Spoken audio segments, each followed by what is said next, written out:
The minute you talk to any risk officer in any bank, their first thought is startups will all die. They're meant to die. Historically, credit is, it's a function of just two things, right? Do I trust you? And do I believe that you'll pay me back? Should I take debt? First question. How much debt should I take? Second question. Who do I take it from? Third question. Founders think that the only way to raise money is by diluting equity, but venture debt might be a better answer for your startup. Does venture debt deserve to exist in India? Will it work? If you enjoy such deep dive conversations with real builders and founders, then like, share, and subscribe to the Founder Thesis podcast.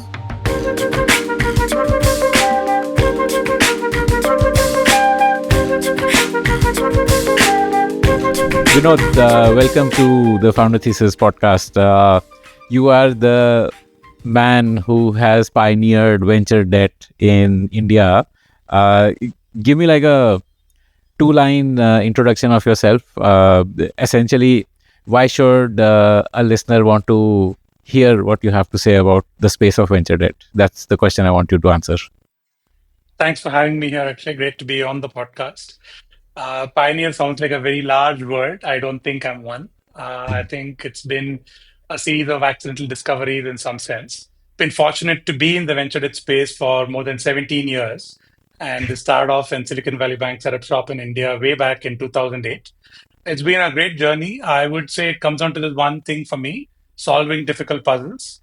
It seemed like a difficult puzzle to solve 17 years ago. How do you give money to startups and get it back? It's as simple as that and as difficult as that, I would say.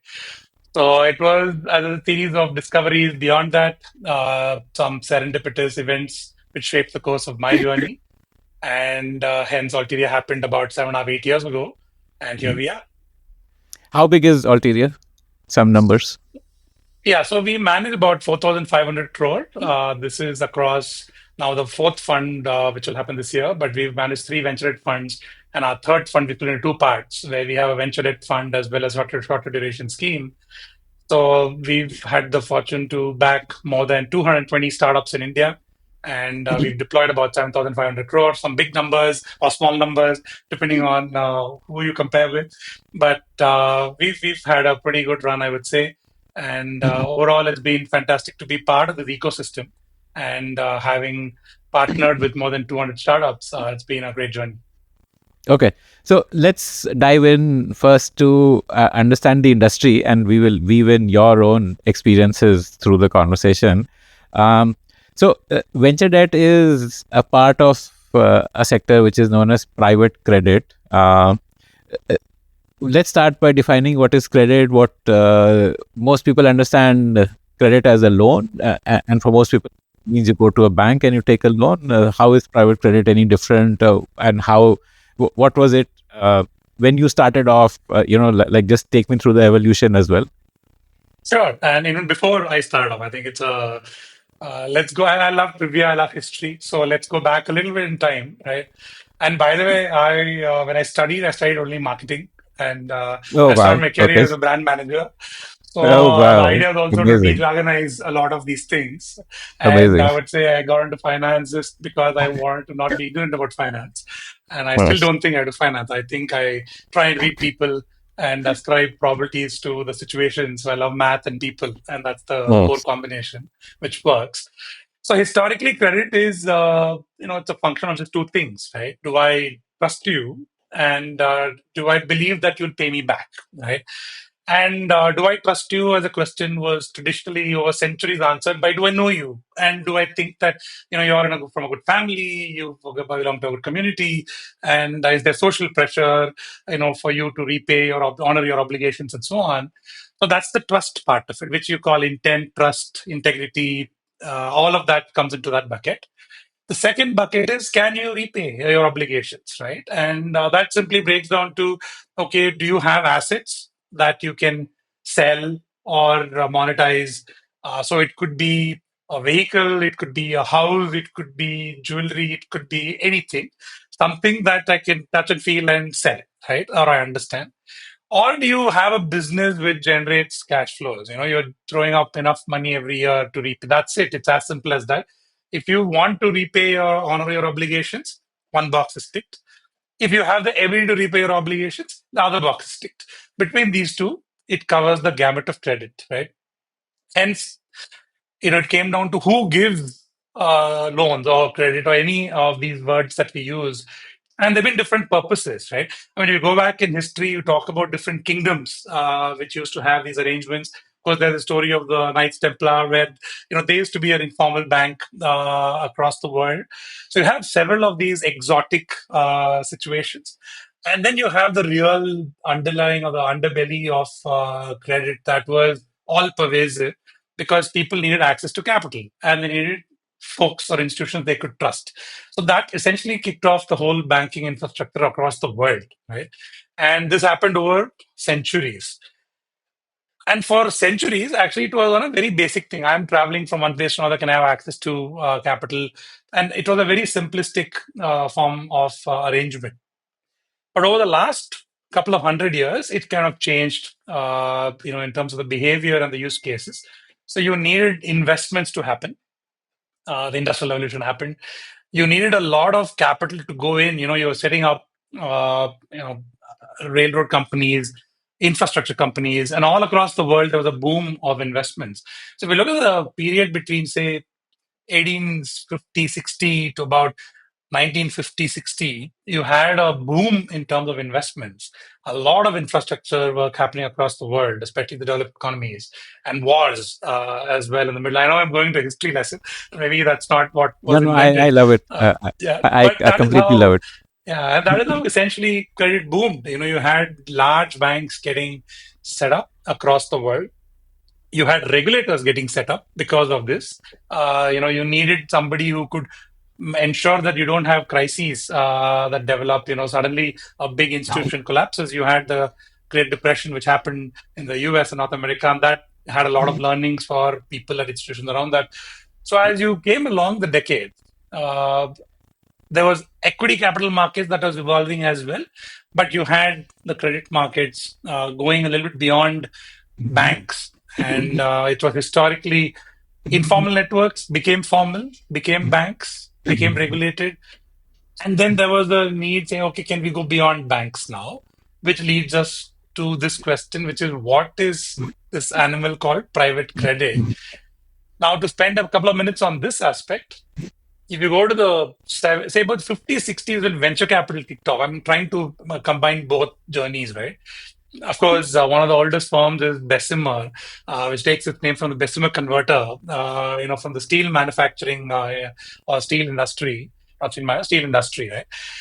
So there was a lot of innovation that happened, and some of the folks behind that innovation realized they have to contribute more and hence set up pools of capital to just further research. And, you had the semiconductor wave and you had the industrial wave just preceding that and also accompanying that. So the 50s and 60s were the hotbed of innovation, right? It led to a bunch of firms. I mean, I'm talking about the Sequoias and all the storied names which kicked off right after that, and it was largely in California and literally in a small neighborhood, right? So when this happened, you had access to capital, which was supporting ambitious innovation, I would say, right? And a lot of this innovation did not have past data, and that is an important segue to what we're going to cover soon after. So this was essentially, on a lark, somebody said, "Yeah, I want to build a desktop computer." It was an impossible concept, right? Or thinking of an operating system, right? These are all things that in the 70s were not, easy concepts or digestible concepts, right? So there was one wave of venture capital that was emerging. And into the 80s, especially in the US, which has, I think, been at the forefront of financial innovation, you suddenly had mushrooming of other pockets of capital where you had certain established large equity pools for conventional businesses, but you still had only banks that they could go to, and you had a bond industry that was developing. So, what are bonds? Essentially, when companies feel, you know what, I need access to capital, but banks aren't giving me money, right? And they're not either understanding the use case or they're not convinced that I can repay them, right? Now, whatever be the reason, and the US has about 5,000 6,000 banks to the last count that I remember. that time maybe lesser, but they were not enough. And that resulted in kind of the mushrooming of the bond industry. And you had different subcuts under the bond industry. And couple of key factors. One key factor was the fact that the US as a market is a highly or a high contract enforceability market where, if you have a problem, you could find resolution, right? Which meant that if you have a document which said something in the code of law, it will mean the same thing, right? So covenanting became, just having covenants where you're holding companies responsible and accountable had some value. So slowly What does there the word were, covenant mean? so essentially, if you're a company and I tell you, you know what, you have to be profitable. If you're not profitable, I can do these things, right? Or I have access to certain things. If I, even for security, you have, like I said, it goes back to the assets you have. How do I know that I can access those assets? You may have a car, but how do I know I can purchase the car if you don't pay me back, right? That's one of the issues that India faced and faces, which is, your confidence in a jurisdiction where contract enforceability is, seen poorly often means that sophistication takes more time in terms of products, right? So sophisticated products can come in only when everybody knows that, okay, for this risk, this is a return. But if I'm not able to say what is this risk, then how can I ascribe a return to that? And part of the risk is, there's selection risk, there's performance risk, there's payment risk, and then there's finally resolution risk in some sense, right? So what happens when companies kind of go under or they're not able to fulfill their obligations? It's a slope. It doesn't happen in one day. What access do you have in terms of lender to solutions through that period reduces the risk a lot, right? So essentially, the US saw regulatory changes which allowed for non-bank capital to grow. Second thing was you had a lot of ambition in terms of capital, where you had private equity growing. The private equity investors are making large investments, and they realized that, what, I can use leverage and I can make this a much better return for my investors. I mean, one of the nice examples which I studied in business school more than 25 years or to almost 25 years ago was, Barbados of the Gate, where they talked about, the KKR transaction with RJ Nabisco, which was one of the story transactions in terms of leverage buyouts. It was a big term. It was a very fancy term, LBO. What does it mean, right? And it sounded very exotic. But the transaction ultimately was you have somebody who's putting in equity money, an investment in terms of equity. Can they supercharge their investment using some debt, right? And can they structure it in a smart way where they use the target to pay off the debt? Imagine if you're buying it's unthinkable if you buy a house, the house pays for itself. It sounds like a weird concept. But what if you buy a house, put it on rent, and the rent pays for the EMI, right? In some sense, right? The rent is what you're stripping out of the house. In a company's side, if you take leverage and the company's cash flow pays for its leverage, and the leverage is used to buy the company in the first place, it sounds chicken and egg, but it's actually a very simplistic concept where I'm putting in some equity capital and I'm getting some debt. I'm using both of these to buy out a business, and the business is profitable, and can it pay for its acquisition or partially, right? That improves the returns on the original equity investment. That is how kind of leverage buyouts started happening. And that is not a space that banks could play a big role. And hence you started having private credit funds. The labels kept changing and they started evolving over the 80s and 90s. And 2000s, it kind of picked up. Then you have the financial crisis. And that, put us kind of a cramp on. I would say the banking system went through a lot of pain. And temporarily, all source of capital went through a lot of pain then. But then the recovery, as always, it booms faster, and you had larger scale transactions happening. And now, if you look at it, I think private credit across all cuts is maybe $2 trillion. It's become a very, very large asset class. And it has several subcuts to it. You can have performing credit, special situations, distressed assets, venture debt, all having different roles to play. But all of this adds up to this beast, which is non-bank, non-traditional sources of capital, non-equity, everything else you put into this bucket called private credit. Okay, I'm going to do a couple of recaps based on what I understood. Uh, so, for uh, somebody who needs capital to invest in a project, a startup, whatever, one way of capital is equity, and equity can be in two ways. You can go and list on the stock exchange, which is like a public issue, or you can raise equity from a VC fund or a private equity fund. Similarly, the other approach for raising capital is a loan or debt, which you can either go to a bank and take a loan from a bank, or you can issue bonds, or the third option is private credit. So, which is the VC PE equivalent of private equity, and is private credit, basically. Um, Bonds and bank loans. Is there a term to encompass that? It's a it's two sides essentially. So a loan, because it's a bank providing that facility, hence it's being termed a loan. The concept is the same, right? You have access to capital, and you're basically saying, you know what, I'm giving it back to you over a period of time, and there is a fixed payout I'm making on this largely. Now, whether it is a bond, debenture, or loan, I think it's form over substance, right? It depends on who's issuing the instrument, who's subscribing to the instrument. But if you leave the form aside and you look at what the substance is, in equity, essentially the payoff is simple. I need capital, but I as a company I don't know what the outcome could be. It could be fantastic, but highly risky, which is venture capital. It could be reasonably good, so moderate risk and return with private equity, and it's fairly predictable. It is something that I can reasonably dimension how it will play is listed markets, right? That's the traditional kind of landscape for equity. Similarly, if you're very safe and if you're suppose you've been doing the same business, you run a cement plant for 25 years and you've been producing cement and you're selling cement, then there's not a lot that can go wrong, right?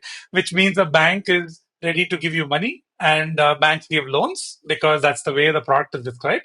They can give you 3 year, 5 year, 7 year, 10 year payback period, but that's a clear arrangement. Now, tomorrow, if you want to And access a bonds different, and yeah, banks are have the same risk appetite, like risk is for similar, but stable low risk. yeah. Uh, Yeah. hmm, So, well, risk and return go hand in hand, right? So, um, when, say, the mutual fund industry got established or funds got established, then you need a nomenclature for that entity. Like in India, banks and NBFCs are regulated by the Reserve Bank of India. They provide loans, right? Because loans are under the purview of Reserve Bank of India. Now, SEBI is the entity which regulates mutual funds and AIFs, right? Apart from other entities. So, from a debt perspective for SEBI, debentures and bonds roll up to SEBI, right? So, a non-convertible debenture (NCD) is essentially rolling up to SEBI and can be an instrument that is in the purview of AIFs and mutual funds, whereas a loan is in the purview of banks largely. NBFCs can, there's no restriction on this side, so an NBFC can also do an NCD, or a bank can also subscribe if they choose to. But there is a broad distinction. The idea is that when you have a one-on-one transaction, it's easier to structure that as a loan because it's a bilateral transaction. When you want to go to a broad audience and maybe you want to create a security which can be traded, right? That is the whole reason it's under SEBI, or it's under the equity regulator, which is it's a security at the end of the day, not security to be confused with the asset that you give under the transaction. A security more in the sense of, okay, if I have a bond that is issued, the person who's subscribing to it, they can either hold till the end, which is hold to maturity, or do they want to sell it to somebody else? And therein another variable comes in, which is what's happening to interest rates, right? And essentially, if there is a bond that is issued today which has a particular coupon, say 10%, but interest rates Coupon have is softened, another word for the interest. interest rate, right? So basically, if 100 rupees, and I say, you know what, I'll pay 10 rupees a year, and it's for 3 years, right? Just very simply. And today the risk-free rate is say 6%. But if tomorrow the risk-free rate goes to 5%, right? Suddenly this bond has become more valuable, right? Because this is yielding higher in a situation where the market is come off on rates. So a bond can be traded. A bond can exchange hands. A loan is not expected to be traded. A loan is given by a bank, intended to be held by the bank unless they choose to sell down or syndicate and so on. But those are exceptions, and those are a smaller part of their business. So it feels like the same, but there are some nuances to this. From a company's side, who do I want to get as a source of capital? A bank has a different signal, right? It shows a little bit more stability. It's like listed versus unlisted in some sense, right? Banks mean, they are guardians of public deposits.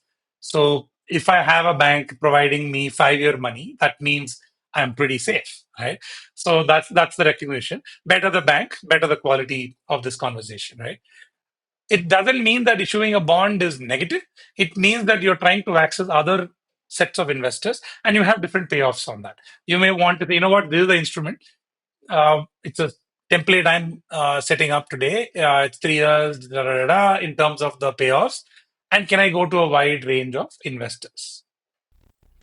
So bond would be useful if you are a reasonably well-known brand, like say a Reliance would do bonds because people know Reliance, and like these kind of But companies would they have do both. an easier They can time. do both. They can do both, and they Correct. do both. So the larger companies have bond issuances and have bank relationships because they're two different pools of capital to tap into. So you have a large. So India traditionally has been a shallow bond market. It's been a largely bank market, and so if you look at the US, the non-bank market is also growing pretty sharply.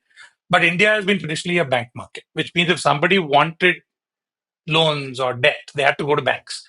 While you have a number of NBFCs, the total value or AUM or the size is not that big, and they're usually more retail oriented and so on. So the Indian company need for debt has largely been met by banks, all sizes and stages. Hmm. Got it. Got it. Okay. Okay. So coming back to the broad umbrella of private credit, uh, you said there are four subcuts in it.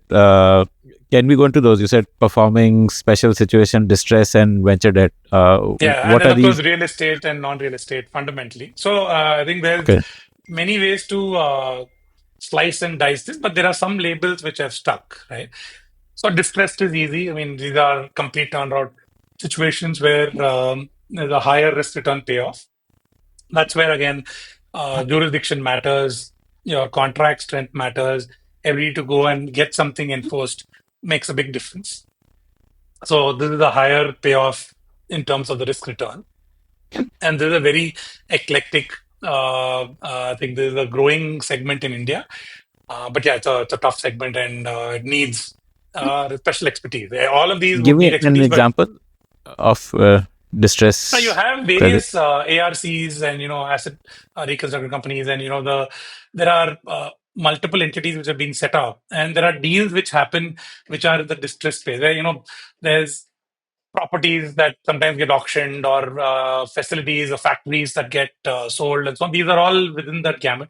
Now there are companies which go into NCLT, and through NCLT there's a process. That means there is a, a loan which has gone bad, and you can have somebody else ascribing a say 20 cents to the dollar price tag to it and taking over the obligation. So if I am the original lender and I've given a company 100 crore and the company has gone south, but there's some assets and it's a 7-year process, 2 or 5-year process, or a 3-year process, right? Could be both as a function of contract enforceability, NCLT process, and so on, and operations of the company coming back. I may not have the interest or motivation to go 7 years, right? So if somebody's, I'll give you 22 cents to the dollar and you've already provided for this. So do you want the deal? Now, for that person, from 22, if it goes to 25, it's a significant uptick, right? So the base changes for the player, right? Now, that's the stressed assets category in some sense.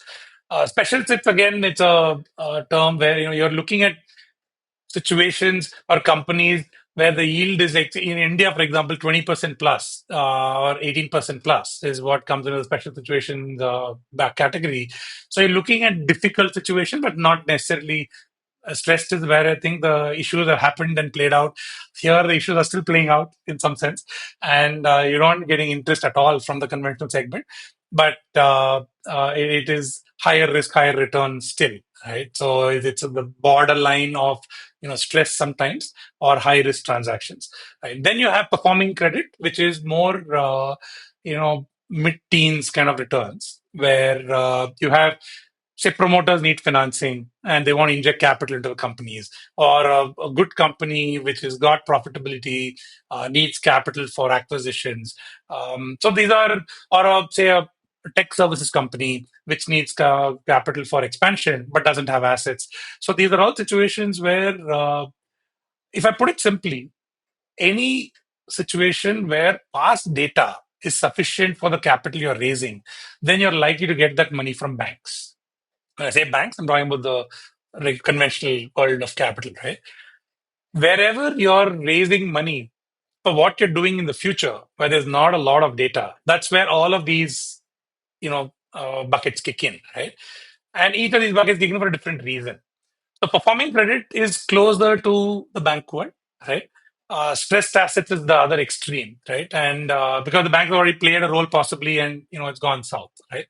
And special sits is closer to the right in some sense. Venture debt is it's a different. Venture debt and real estate are two sectoral cuts as well. So real estate, of course, plays its own role in terms of the developers, the financing that the developers seek, and then you have, of course, newer products. I don't want to get into details on that, InVITs and REITs and so on. So that's a different construct altogether. Venture debt is essentially capital for the innovation economy, where if you go back to the point of making, you had venture capital investors, say in the 50s, 60s, 70s, who kicked off the venture capital universe, especially in the US. In the same way, about, say, 15, 20 years ago, maybe 2000s is when, late 2000s is when venture equity started off in India in a meaningful sense. Uh, in India, venture and venture equity started nearly the same time. I've been doing this since 2008, which is around the time that venture equity kicked off. And the idea is startups have access to equity capital. Can they also get access to debt capital? And the debt may not be sufficiently compensated through just the interest that they pay. So can there be a little bit of warrants because they're really young, they have higher volatility, there is a perception risk. So then that needs to be taken care of through the returns. So these are broad cuts of capital in the private credit universe. Okay. So you had spoken about leverage buyouts. That would be in performing credit bucket. Like you spoke of KKR, the private equity fund, doing a leverage buyout Actually, that of was a RJR. ranges, right? Yeah. So acquisition finance. So it again depends on the risk involved in the transaction. So all of these depend on the transaction risk return profile, right? So for example, if you're an extremely profitable company and you're buying a small asset and you want to just take access to or get access to credit for that, different from if you're doing a transaction which largely resides on the leverage that comes in.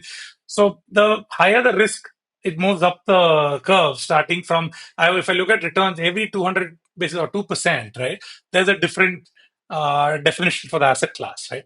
So if it's a 14% return transaction today, 14, 15, 13, that range, that sits in the performing credit bucket. So a very large company still doing a risky transaction may still fit there. A medium-sized company doing a medium risk transaction may also sit there, right? So it depends on the company and the use case.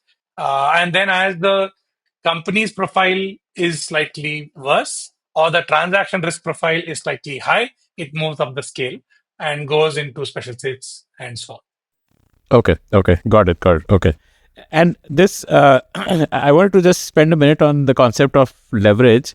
Um, Maybe with an example, like say, if you put 100 rupees to buy something which gives you 10 rupees every year as a cash flow, and you do some return on investment calculation, and you will get, let's say, 10% or something like that return on investment. So instead of putting in 100 rupees to get 10 rupees, you put in 10 rupees and you take a loan for the remaining 90 rupees. Which you So, shouldn't. okay, So I'll give you a little bit of maybe math, 20 right? rupees. Yeah. Yeah, yeah, Yeah. yeah, yeah. So That see, will be useful. Yeah. that's why the leverage amount matters a lot here. Like an example you gave, you can have 80 rupees of your own money, 20 rupees of debt, or flip the other way around, right? So the amount of leverage a company takes, I think, often is a determinant of long-term, success or failure in some sense, right? So, and one of the ways to think about it is your balance sheet strength and your P&L strength, right?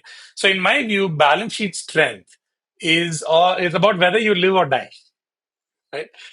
P&L strength, I think, is how you're valued in some sense. So the profit that you generate, the multiples around that, that's what determines your enterprise value in some sense, or the market cap, right? But if your balance sheet is badly structured, then the company can die, right?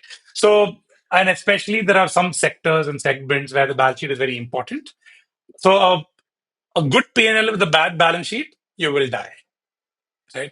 An okay P&L with a great balance sheet, you get more time to be more successful, right? So that's the kind of trade-off on this front.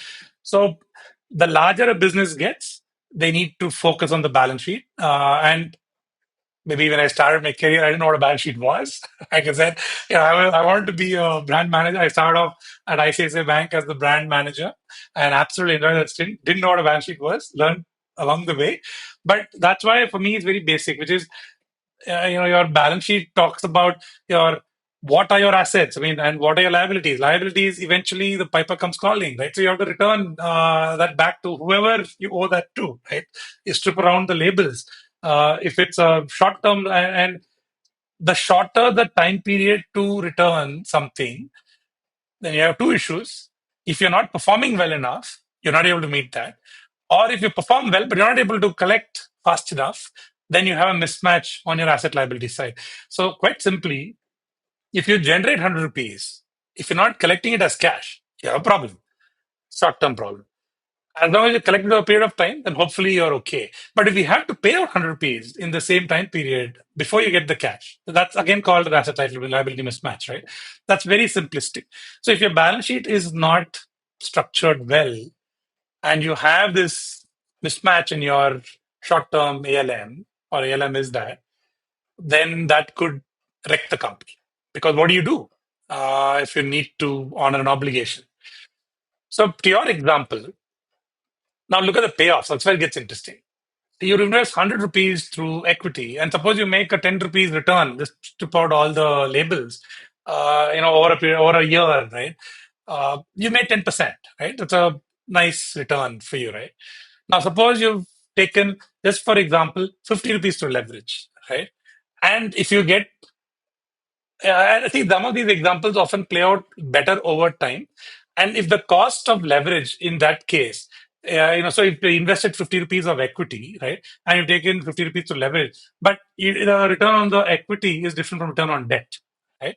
So and it should be a fairly safe asset, right? If your expectation return on equity is only 10 rupees, so if the cost on leverage is say 4 rupees, right, against the 50, then you made 6 rupees on your 50, right? Which is, but it's 6 against 50 against 10 on 100. And that's where the math starts diverging, right? So if you do this at scale and you're able to attract a decent chunk of leverage at a lower cost, then the improvement in your returns as an equity investor, the base is very different, right? Okay.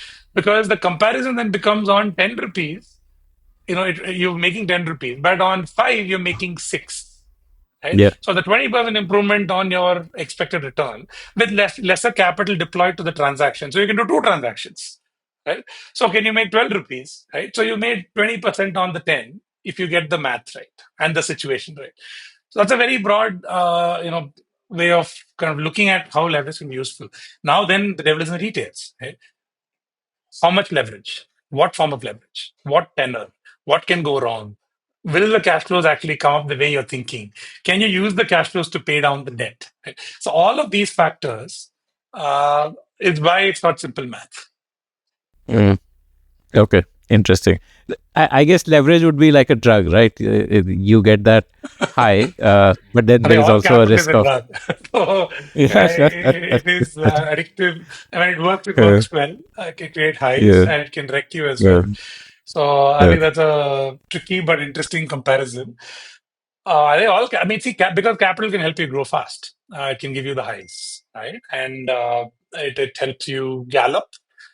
So one needs to determine what is the pacing that makes sense, that is appropriate for the individual or the company. It doesn't change, right? If you go out to buy a house, do you overstretch? Do you buy within your means? It's the same question. Same question for a company, right? How much do you want to stretch in terms of your capacity, and how are you willing to bet the shop? If it goes wrong, then you lose the company potentially, and that's a range. Huh. So when you say good balance sheet versus bad balance sheet, it's not purely a simple math of how much is the debt to equity ratio, but it's also about when is the debt up for repayment and do you Oh have enough yeah, cash flows to meet. It's more about the yeah. timing rather than purely debt to equity It's ratio. timing, quality, quantum, all of these, right? And it's not just debt and equity. For your short term, you could have inventory, you could have receivables, could have payables, could have tax obligations. I mean, GST is an important variable in India as well. So there's many things that come into the picture. Some of them are short-term variables, and some of them are long-term variables, right? So you have to manage it in a way that your short-term obligations are met through, whatever you can generate in the short term, but can you have some buffer from long term? That's the basics of it, right?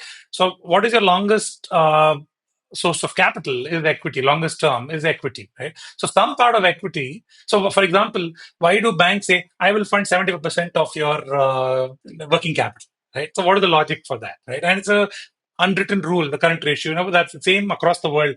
And the reason for that is what they're essentially telling you as a founder or a promoter is, I want you to use your equity to fund 25% of your working capital. Right. Equity is the longest term liability. Right. Please use that to fund 25% of your short term requirements, and I will give you 75% of your short term requirements. Right. So if you strip out the jargon in this, essentially, as a lender, the bank is saying, please backstop part of your short term obligations through something that is not expected to be repaid in that period, which is equity. Right? That's it. It's as simple as that. Now, then you bring in term debt, which is 2, 3, 4, 5 year money, right? Now, usually that's against the purpose. Okay, you're setting up a factory. You need 2 years to set up the factory, and then you start generating money, and you need another 4 years to repay the debt. So it needs to be 6 years. Maybe you make it 7 years with some buffer. So there's a math behind that if the situation is understood. I know you're setting up a factory. It's a cement plant. I know it takes 2 years. I know it'll take 3 years after that or 4 years after that. So I can do this. Now, what if you're starting an AI company today? You're setting up a company which is going to drive an agentic AI solution. First, I don't know how many people you need. What is the product development cost that it entails? I don't know how long you'll take to go to market and start selling. I don't know how long you'll need to invest into the product and the business to start repaying obligations. Those two extreme ends of the spectrum. A cement plant on one side and an AI company on the other side. Right? One which is very well understood, one which is not understood at all. Right? So this is a range of situations for a lender and a founder or promoter. And, so promoter and banker, founder and venture provider in some sense. Right? So I think those are the extremes in this equation. And then you marry the two. Okay. So you were at ICICI Bank as a brand manager. How did that lead to you becoming a lender? Interesting journey that. So actually, I moved from marketing to the rural business group within ICICI. There was a time when the bank was trying to figure out its rural retail strategy using technology. I think at least a decade ahead of its time, which was, literally I was in villages trying to set up internet kiosks in villages to see if that can be a surrogate for, allowing for banking transactions. This was 22 years ago almost, right? So yeah, I feel slightly old. But at the end of it, so the initiative was, I think, ahead of its time in terms of using technology when there were no rails. I mean, there was no real infrastructure from a digital and payments perspective to do some of these things. So it didn't really work to plan. then I actually, so I wanted to do something on my own. I mean, at the heart of it, wanted to be an entrepreneur. Didn't know. You know, the traditional question, right? Oh, what do? You don't have an idea. You have this itch to do something on your own. Also, I realized that I can't be ignorant about the world of finance. I can't be scared of the world of finance, and I was both. Right? Even though I did an MBA from one of the good institutions in the country, but I did focus only on marketing. Right? So for me, it was more about kind of breaking down a barrier and just not being at the mercy of somebody else. And I tell this to all my founders as well. You need to have great CFOs because that's very important for an institution. But you have to know what is under the hood. Right? You have to be comfortable, talking about your product as well as your balance sheet. Right? That's the best founder. Right? It's ambition as well as the nuts and bolts. Right? So both matter. And then throwing people around that. I think that's the best cocktail of all. So for me, it was more to get over my ignorance and fear of finance. And hence, I moved to the corporate banking team in ICICI. Again, literally, I had great teachers, especially a great teacher around me. And I learned on the job. I pretty much learned on the job, and it took me a few months to come up the curve. And I think that period helped me a lot because it was not theoretical. For me. It was actually on the job. I was handling a stress situation in the industrial space, and literally was sitting in the factory office looking at the receipts and invoices that was the material getting shipped out. You had a real feel for the business, right? What is the excise situation which is happening? And all of these you need to understand to know what real India works like. What really happens in a factory and so on. So I think that stint really gave me a real world view. Then I moved to Citibank, again in the world of corporate banking, and I was covering healthcare and auto and consumer, different sectors. So gave me so across And commodities, you were in the industrials. lending side, which Yeah, in those few banking parlance years. that's called asset, right? Like Corporate banking, yeah. So essentially, I was catering to large companies in India. These are billion-dollar plus market cap companies. So in healthcare and auto and all the large names you can think of from Bombay. So I was their corporate banking RM, as one would call it. And this was pre GFC. So City was a great place to be. Very innovative. Was GFC. Sorry. Oh, the financial crisis in 2008. So okay. okay, Okay. again, Okay. Hmm. no jargons. So the Yeah. final is 2008, and Okay. see before the meltdown happened, quite literally Hmm. in 2008, before Lehman crashed and so on, there was a period where it was a good time to be in banking because the transaction quality was very interesting. There was a lot of risk taking um, that was in play, so allowed for a lot of learning as well. And summer of 2008 is when Silicon Valley Bank got its license. And that's when Ajay, my partner in crime in some sense, so he reached out and he was basically setting up SVB shop in India. And he was also ex-City. We knew each other through some common friends. And that's when essentially, I took the decision to, and literally for me, it was, again, some of these things are serendipitous. I was ready to move to Chennai in City, which is my hometown. I grew up in Chennai, studied, spent half my life in Chennai. My heart still beats for the Chennai Super Kings. So for me, it was either move to Chennai or take up this role, and SVB happened.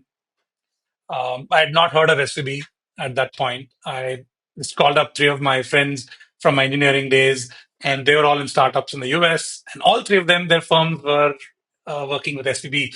And I thought that was pretty cool. Three on three. I realized that Silicon Valley Bank was kind of the 800-pound gorilla in the venture lending space in the US.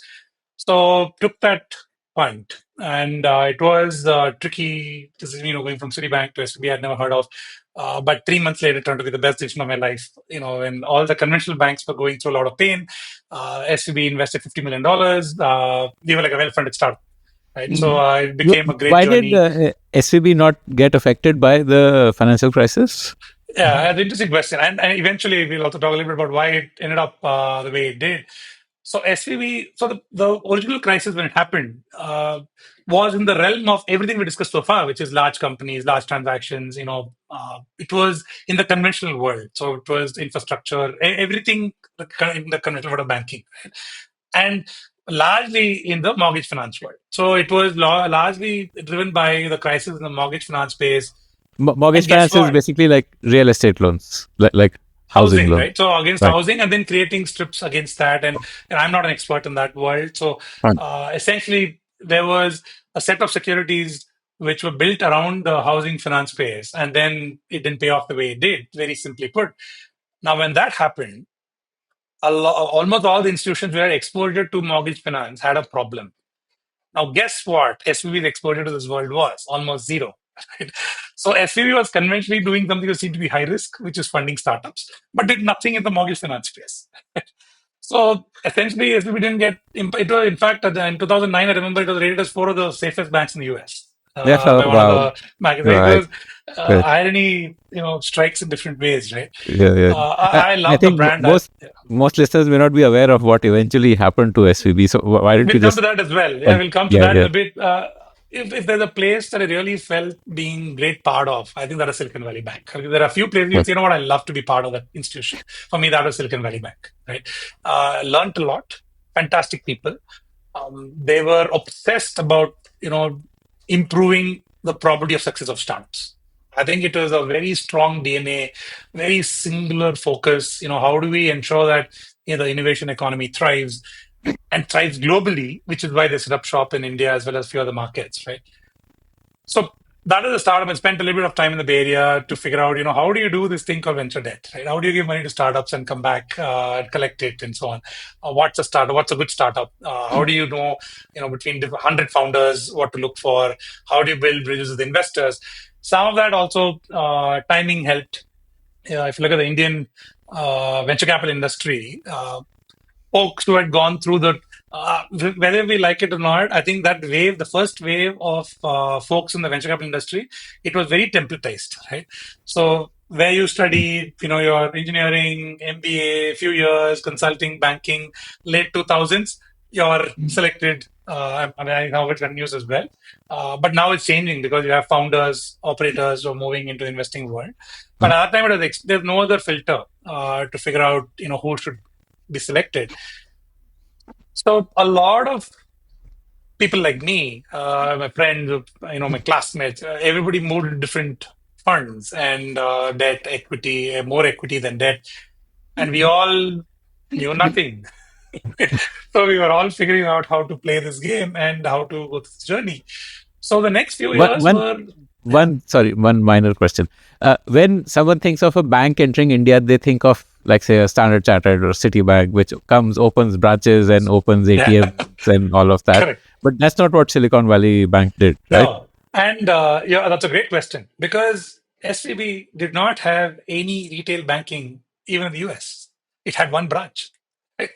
So it was only meant to fund startups, Okay. right? But where was it? Typically, a bank funds by taking deposits, right? They Correct. want But they people had to. deposits from startups, right? So the Um, whole ecosystem, and which is what led to yeah. the crash eventually, but we'll come to that a bit. But the base of depositors was startups.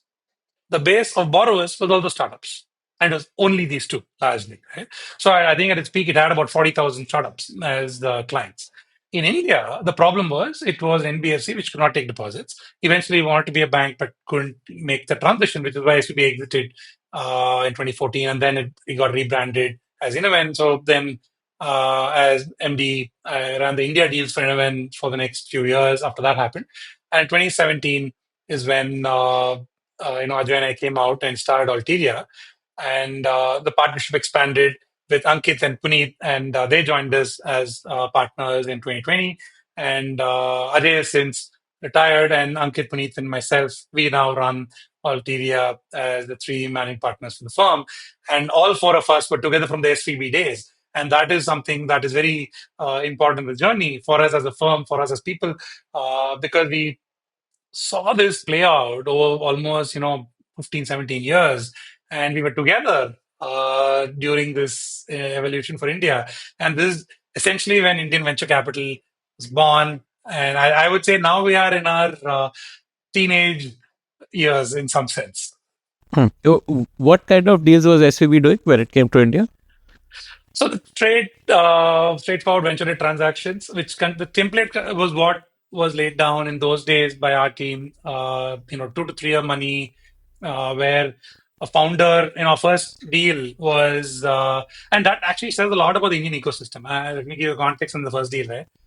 So you would think that if it's venture debt, then you need like five guys, five kids in a garage building a product, and it goes on to become massively successful. They raise 50 $100 million, sell the company for $1 billion. Everybody goes home happy, right?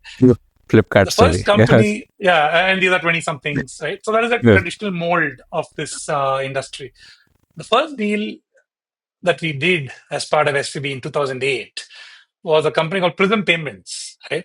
Where the founders were in their 40s, mid late 40s, like, Loni and Sham, they were folks who knew ATMs. So it was an ATM management maintenance, ATM company. And it was the cusp of when Indian banks were deciding to privatize ATM estates, right? So they were not 20 somethings. They were not five kids in a garage building a product, but they knew their space extremely well. They were the experts when it was anything to do with ATMs. Right? That company got bought by Hitachi for $250 million in about 7 years after that. Right? It was a good outcome. Sequoia then became Peak. Sequoia invested in the company. It's a good outcome for them as well. So if you look at the story for Indian venture debt actually is that. It is a lot more about the people. It is a lot more about execution chops. It's a lot more about industries that are looking for efficiency. If you look at Indian retail, so much of it was broken. Can you create better access? Can you create a better experience? Can you create better quality? Can you and that's why Indian e-commerce grew. Right? We backed Myntra way back in 2012, right? And that was when question was, will anybody buy a T-shirt online? Will anybody buy a pair of shoes online? That was my diligence during that transaction. Right? So buy, return, see the process, see if it works. All of that. And I think Mukesh is a fantastic founder. And he kind of laid the groundwork saying, yes, this happens and this will happen, but it's an ambitious leap of faith. Fashion, tough business. Fashion online, incredibly tough business, right? And he kind of made it work, and the story plays out. Everybody knows that. So in India, it was a different form of venture, right? Where it was more about real world problems, just basically problems getting slight improvements and improving the quality of life using technology as an enabler and folks who know what they're doing in these segments, right? That was the first wave, I would say, for the first 5, 6, 7 years. Uh, Between 14 and 17, we had a good run, back some good companies. All these companies were, taking off, and that gave us the confidence to launch an independent entrepreneurial fund called Alteria. Like I said, going back 15 years, that Kida to be an entrepreneur finally manifested. You were running, when essentially, right? Like you were the CEO, MD, whatever. No, Like you or Ajay Ajay, was the right? the Right. CEO for the India business. I Yeah. was the MD running the deal. So all the deals I was responsible for the India business, right? And so in that space, it was a small team. We were 10 of us, right? And Ajay was also setting up the Singapore and China offices at that time. So it was a great phase of learning, but it kind of gave us the confidence to kind of come out and do it on our own.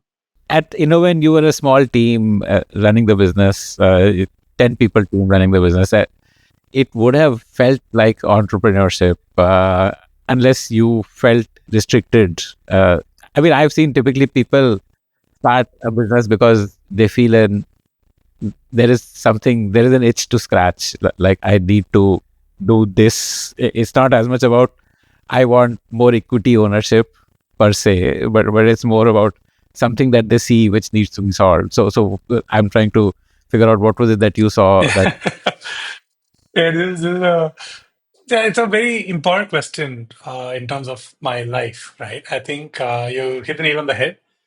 See, actually, the thing was, I always knew I wanted to be an entrepreneur. So when I had my first conversation with Ajay in 2008, I think I told him 5 times that, you're asking me to be in the midst of founders, understand ideas, interact with other investors, be in the ecosystem.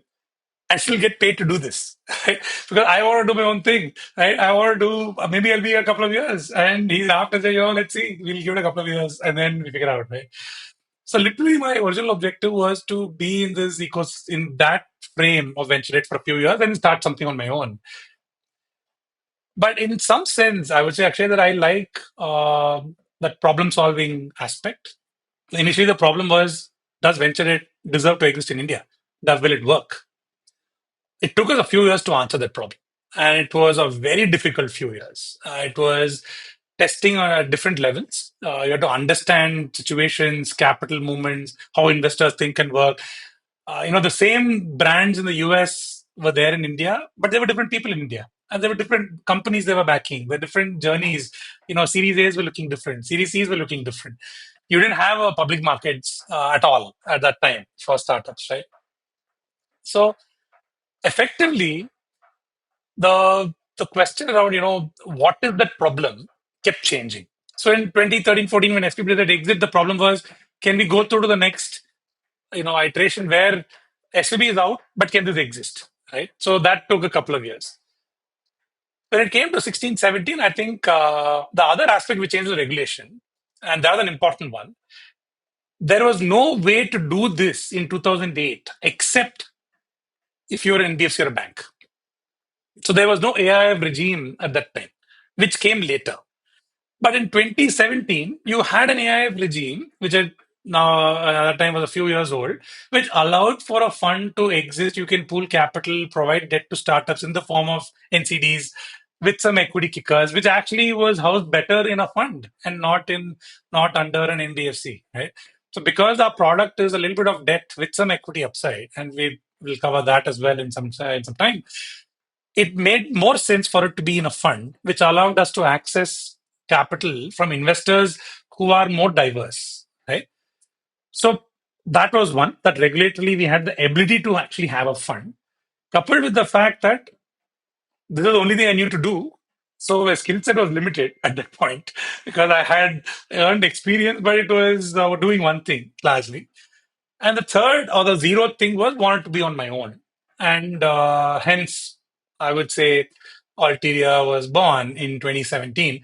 And looking back, I think we were quite naive about a lot of things. I think we expected that, hey, we've done some good work. We've backed 100 startups. We've got some great names. And, people will come flocking and giving us money. It doesn't work that way.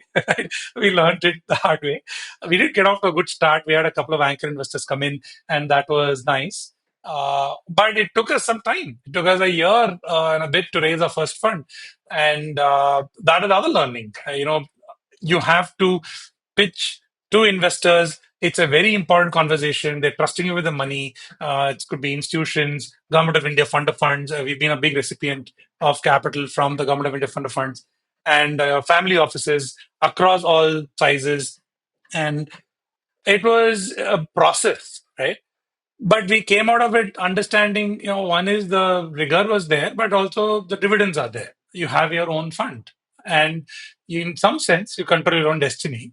And I think that was the driving factor, which is, can we raise our own fund? It's a question that I wanted to answer. Uh, can we be successful entrepreneurs? Can I be a successful entrepreneur? And how does this journey unfold from here? What is the scale? What is the kind of company that I'd like to build, right? And that was what I want to answer at that stage in my life. I would say we knew 20-30% of what we needed to know at that time in terms of only the deals part of it. Then there's a fundraise part of it. Then there's a fund administration part of it. And all three have to come together to be a successful fund. We're still learning. I would say it's been almost 8 years now, and we're still learning. The big trigger was the AIF regulation. How was that a game changer? How was it different from doing venture debt within NBFC versus doing venture debt within an AIF? AIF, for people who don't know, is Alternate Investment Fund, which is a SEBI regulated entity. So what was the difference in doing venture debt within an AIF? Yeah, that's a great question, actually. So, fund first, the regulators are different. So, AIF, like you said, is under SEBI. And as a fund, it allows you to do NCDs. It allows you to do NCDs, a non-convertible debenture. Essentially, it's a debt instrument, but it can have equity as well with the instrument. So it allows for a construct where you can have debt with an equity upside linked to it, sit comfortably in a form that is understood well by the regulator. That is one. So the instrument itself, because an NBFC is supposed to do debt or loans, right? And an NBFC is not meant to be an equity investor fundamentally. So there was a little bit of friction on that front. The second thing is an NBFC typically has one or two or few investors till it gets listed. You raise capital from institutional investors. An AIF, you can raise capital from everybody as long as they meet the basic norms and the initial minimum investment is a crore, right? So it's still high net worth, but it can be an institution, it can be a bank, it can be an NBFC, it can be the Government of India fund of funds, it can be foundations, it can be other fund of funds, private fund of funds, it can be family offices, people like you and me, individuals, senior professionals, VCs, founders, Indians, non-Indians. Our fund has all of the above, right? So at Alteria, we have every single constituency that I just mentioned, right? So the nature of LPs or limited partners. So essentially, your fund has limited partners and general partners. In India, what general partners typically refers to is the folks who run the fund, and limited partners are those who invest in the fund. It's more a Western concept, but the limited partners concept continues. So those are the investors who are putting money into the fund and they expect returns. And these can be any of these categories. And the fund is a finite vehicle, especially a category 2 AIF, not again, it lost some jargon, but a category, there's three categories. Category 3 is typically hedge funds. Category 1 is more venture capital funds, more adventurous, more, as the regulator feels, capital which has a tag of higher risk to it in some sense. And category 2 is relatively lower risk. So you have more private equity, debt, infrastructure all sitting in category 2, right? And we sit as a category 2 fund, and all our funds are licensed as category 2. The third aspect is taxation. As a Cat 2 AI, we don't pay tax. It's only withholding tax, and the tax is in the hands of the investors, and NBFC pays full tax. The fourth is NBFCs can access leverage, so they can take loans. Same concept we spoke about earlier. As an institution, we talked about the improvement in economics for the equity investor. For NBFC, they can take leverage and improve their own return on equity. As an AI, we can't access leverage for investments. We can do short term, very marginal, 30 days and so on, but that's not really leverage in the truest sense. So the fifth thing I would say is an NBFC creates enterprise value at an NBFC level, where for all the folks running the NBFC, your owners, you have shares in NBFC, you have ESOPs, and that has its own value. As a fund, the incentivization is more like there's a fee and there's performance linked carry, the carried interest, and there's an interesting anecdote on that going back to history, and that's sometimes how we go through a lot of time and some things don't change, which is 400 years ago when shipping used to happen and captains used to go out and do trade and they used to come back to port, they used to retain a part of the proceeds that they used to carry as their own income, which is why it's called carried interest, right? And they kept 20% of the ship's goods as their own income. That was how it was carried interest. It was 20% in 1650, right? And it's still 20% for a lot of people in 2025, right?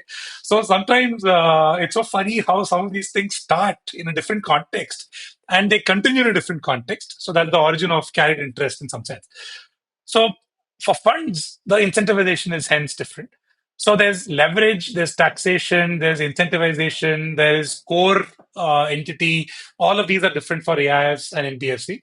So venture today sits better in an AIF than an NBFC in our view, which is why in 2017 when we came out, we had a choice to do either. We chose to do an AIF, right, which was in hindsight a good move, and the regulations only gotten better. Yet, you didn't answer why venture debt is better in AIF because NBFC has the advantage of leverage, right? So again, NBFCs have an advantage of leverage, but if your underlying product is not well understood by the providers of leverage, then you don't get access to leverage, right? So, like I said earlier, all conventional sources look at the past data, right? And for example, we had a bank who was a lender to us in that entity, came in as an anchor, IndusInd Bank came in as an anchor investor for Alteria because they saw the performance of the NBFC, right? But they were in the NBFC and they saw the NBFC performance, right? Otherwise, it's very difficult because the minute you talk to any risk officer in any bank, their first thought is startups will all die. They're meant to die. High mortality, right? Which is true, by the way, which is absolutely true. So if you're running a venture business, it is very difficult to get access to conventional leverage. And the reason is you can't get yourself rated. It is very difficult because rating needs 10, 15 years of data. Today, as a team, we have 15, 17 years of experience. As Alteria, we have close to 7.5, 8 years of experience, which is not enough. If you look at commercial vehicle finance, if you look at gold loans, if you look at any new category which emerged, you need multiple cycles of experience before you can attract large scale capital, right? We still don't have that in my view for venture debt, right? It's starting, it'll take time. So hence, if you're an NBFC doing venture debt, you're unlikely to get access to commercial leverage because your rating is not seen to be very. But having said that, if you look at our performance, and I think it's true for the industry, we have totally deployed almost 7,500 crore of debt to more than 200 startups. We've lost less than 0.5% at this point of time.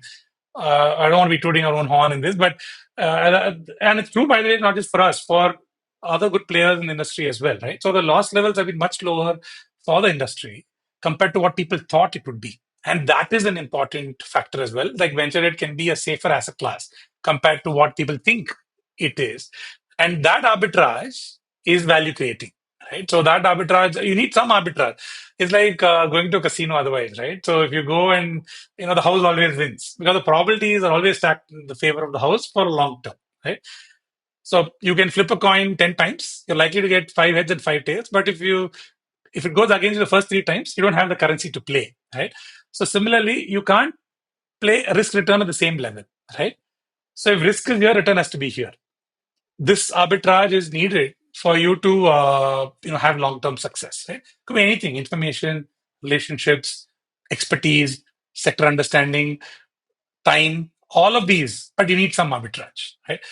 So venture debt, hence, it makes more sense to sit in an AIF, given that it allows for better commingling of the fixed income plus equity upside. Now I'll tell you the product itself, right? The product itself, put simply, is if you're a founder, you're starting a business which is a podcasting business, and you've got a kick-ass product, you've got the who's who coming on your platform, and you're able to build on the content and you create a venture business on that. So you raise a Series A round of say $5 million, right? Now you have to invest in product, in team, in everything that you do. That gives you maybe 15 months of runway. Now, can you use another $1 million to increase your runway? Or can you use another $1 million to maybe have three different products come out at the same time? So you may still have 15 months of runway, but can you have three products instead of one? Can you do 250 sessions instead of 150, right? Can you have a different way of going to market, right? So all of these, can you invest a little bit more in brand building? All of these improve your value 15 months later. So venture into the product is meant to achieve these outcomes, where we give this $1 million to you, saying, you know what, you have say 3 years to pay us down. We both of us have line of sight for the next say 15, 18 months. At that point, you have to raise money. But at that point, maybe I'll have $400,000 of risk because you're paying down some money. So I am taking a call that in the next 15 to 20 months, Akshay will do enough to be attractive enough for another round of capital at whatever price. Price doesn't matter to me, it matters to you. But raise some capital so that you're good for the next 1 to 1.5 years, right? So venture debt can either work as oxygen in a tough environment, like the last few years have been that, where it gives you extra time.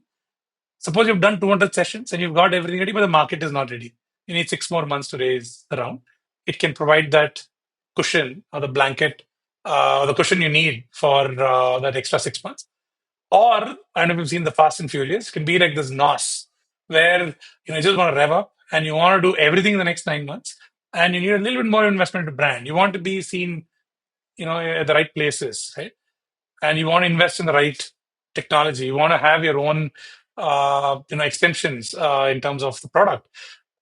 That may need a further investment. That can also be done through venture debt, right? Both of these improve the probability of success. One of them improves the probability of survival, right? Both matter to you as a founder. So debt fundamentally is around the probability of survival. equity is around probability of growth, right? For the founder, both probabilities matter. And that is how debt and equity sit together for a founder. Venture equity is long term, high risk, high return. Will you be a unicorn in 10 years? Venture debt is, will you raise one more round? I'll give you money to get through that round, improve your chances of raising the next round. In return, give me fixed income, which in other words is there's a coupon. It's in the 14s right now, and a little bit of some fees and some equity upside. So in the same example, if you're worth 20 million, you raise 5 million, you've diluted 25% of the company, right? If you had raised 4 million of equity and you diluted 20%, and you raise $1 million through debt, so you've got 5 million of cash, but you only diluted 4.1, right? That saving, right, is what we're talking about from a venture perspective. So it's less diluted than an equity investment into the company. It can allow for a company to reach its capital objectives and improve the probability of survival and or success, but in the short term, short to medium term. That's the venture debt product. Now, why it sits in the AIF? The AIF can invest in NCDs, which is the core product. It can also invest in equity in the form of partly paid shares, which is the instrument that we use. And that allows for construction of this product in a very neat way, which allows the founders to also have access to this product. And the final things for the LPs, for them, they're able to invest in a fund which is not permanent capital.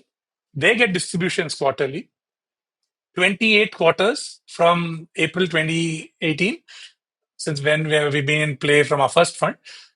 We've been distributing to our investors. And that's what they like. Why do investors invest in a product like venture debt? They want to see predictable quarterly fixed income returns, and then equity upside is bonus, right? So for investors, they get fifth or sixth or the first month of every quarter. Credit goes to their account, right? You can hear the pings on their phones typically, and that is why they like this product. So if you look at all the constituencies, it allows the founders to access this capital in a neat way. It allows for investors to come in and participate in this asset class, and it allows the fund manager to bring all stakeholders together under a regulator in a format which is sensible, which is AIF Cat 2. Right. Okay, got it. Um, so the way a venture debt fund earns coupon, which is the interest rate, like say you said 14% is the rate of interest currently going in the market, and warrant and fees. Warrant is, what is warrant?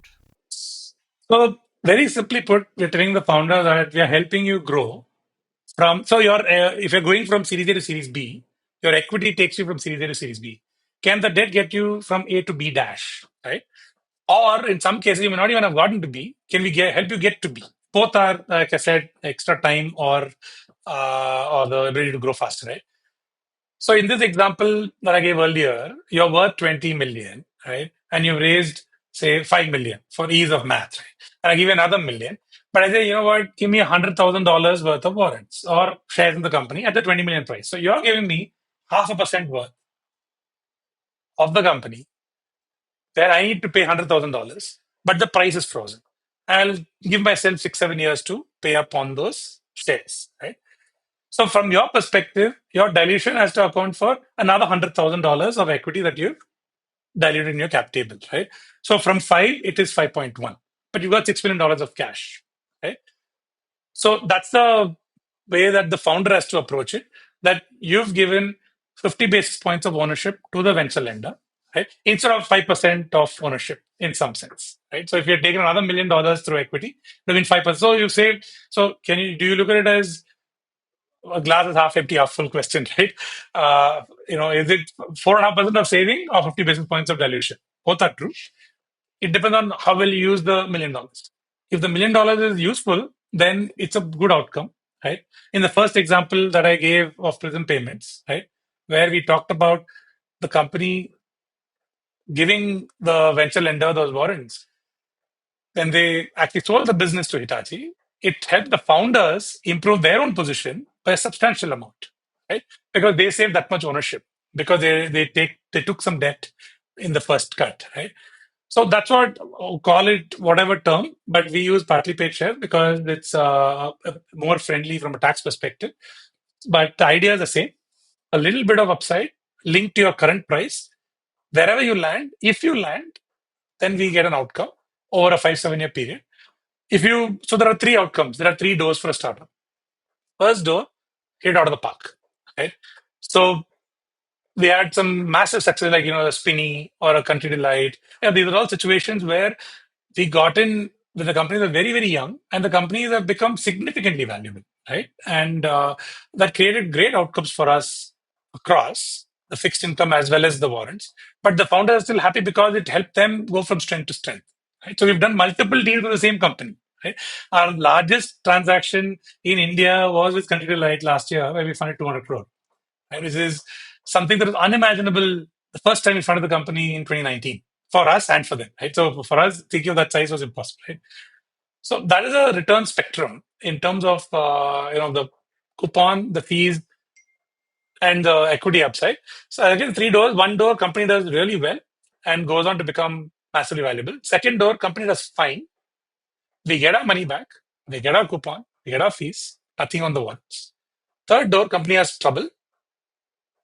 We may not get all our money back, but it may take more time as well. So thankfully, the third door is a very small minority. Yeah, I told you some of the numbers as well, right? The second door is the significant majority, which is true for the venture asset class, right? The 80-20 rule, where 80% of your returns will come from 20% of companies, which is true. It holds good. The first door is the meaningful minority, right? Where those companies hit out of the park and they return on the equity upside as well. So that's what we learned. So fund one, we had 49 companies. Fund two, we had more than 150 companies. So we keep growing with and then there's intersections in that. Totally, we have about 220 companies. But we learned that you need to have 100 shots at goal for every fund because you don't know which company will do well. Then you have to time the exit. You have to have liquidity when they grow well and so on. So those are the three broad outcomes. The warrant exit is only the first outcome, or warrant or the equity upside in the first door, which would be for 5-10% of, or say 10 to 15% of the portfolio would be in that category. Um, if it's the second door, do you still exercise that warrant? So warrant is We essentially like don't. a stock Yeah, option. it's an So you option. don't exercise. Absolutely. Good Okay. question. So it's like a call option in some sense, right? So Hmm. we have the right to buy, but we don't have an obligation to buy. Price is frozen. So for example, if we have the right to buy at 100 rupees a share, and suppose we have 1,000 rupees of the option. So we have the right to buy 10 shares at 100 rupees. That's it. That's all it is. The contract is that. If the price of the share goes from 100 to 200, it makes sense to buy. If the price ends 7 years later at 80, it doesn't make sense to buy. That's it. So for us, the middle door usually means we don't invest in that instrument. The company, and we make it clear, it is not meant to add equity to the company. It is purely a way for the founder. What we're saying is, if we have to load all the return expectation on your P&L upfront, it will be a drag on the business. Hence, we're moving part of it to the balance sheet, going back to an earlier point, right? So, can it improve your attractiveness from a P&L perspective? So, if your burn is lower, your overall cost is lower, it will improve your valuation. And if it is a long-term obligation on the balance sheet, it doesn't hurt your short-term prospects, right?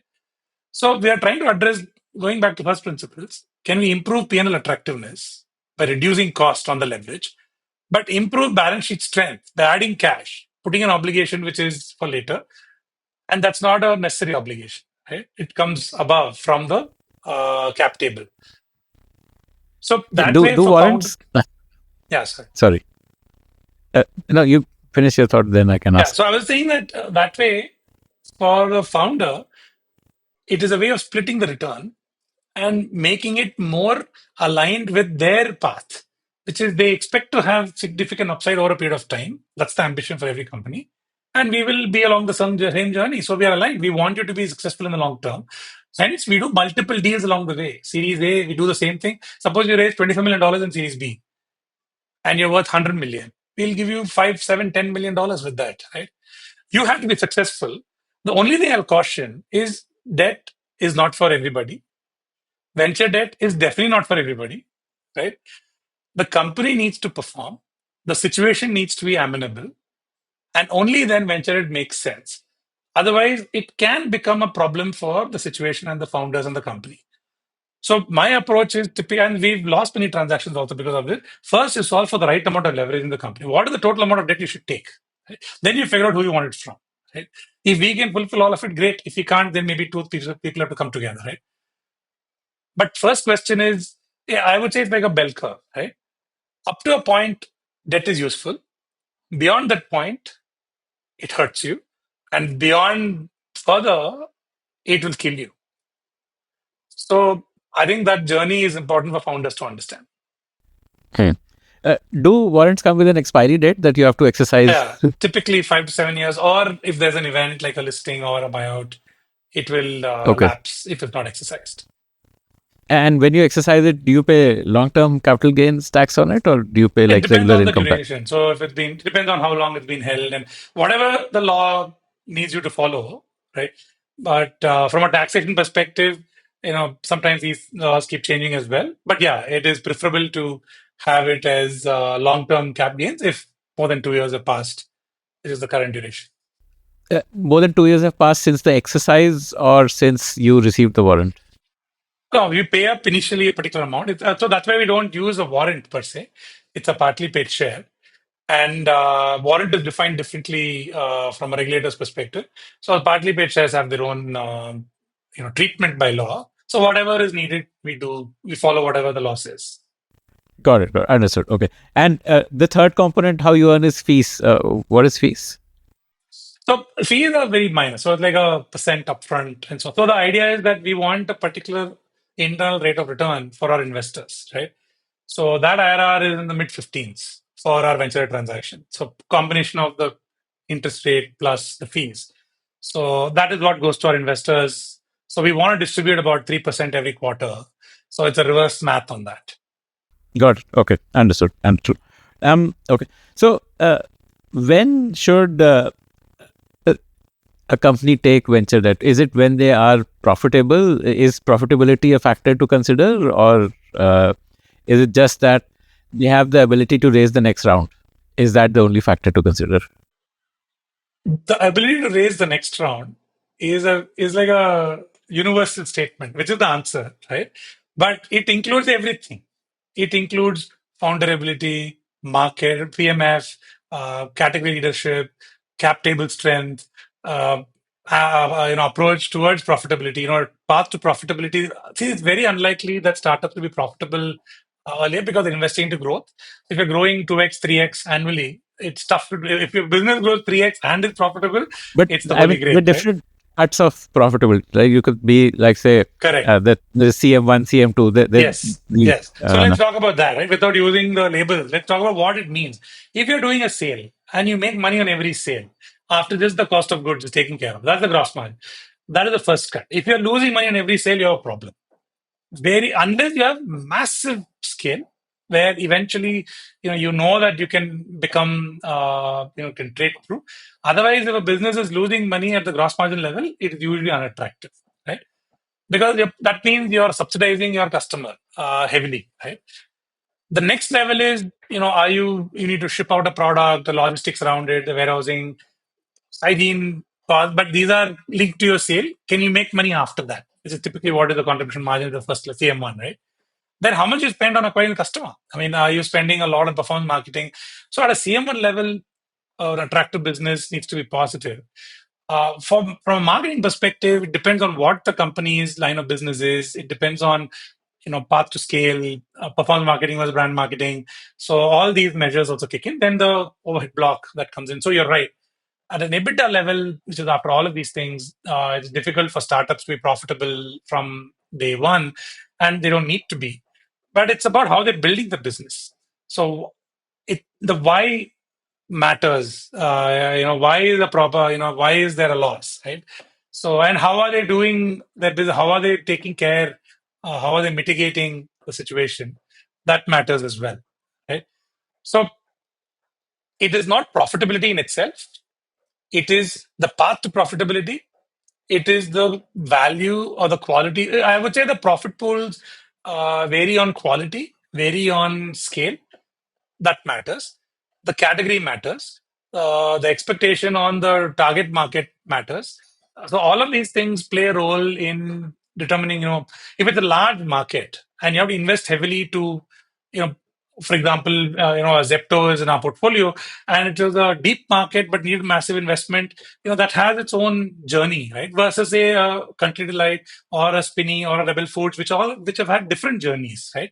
Spinny, when it started off, took a difficult problem, which is, you had classifieds, you had other companies who were selling to dealers, but you had nobody who was, if you were selling a car and I'm buying a car, there was nobody who was coming between two of us, right? And actually buying from you and selling to me, which needed access to the seller, access to the buyer, ability to manage the working capital for 6 weeks, have the ability to refurbish the car and sell within 6 weeks. So it's a lot of issues, right?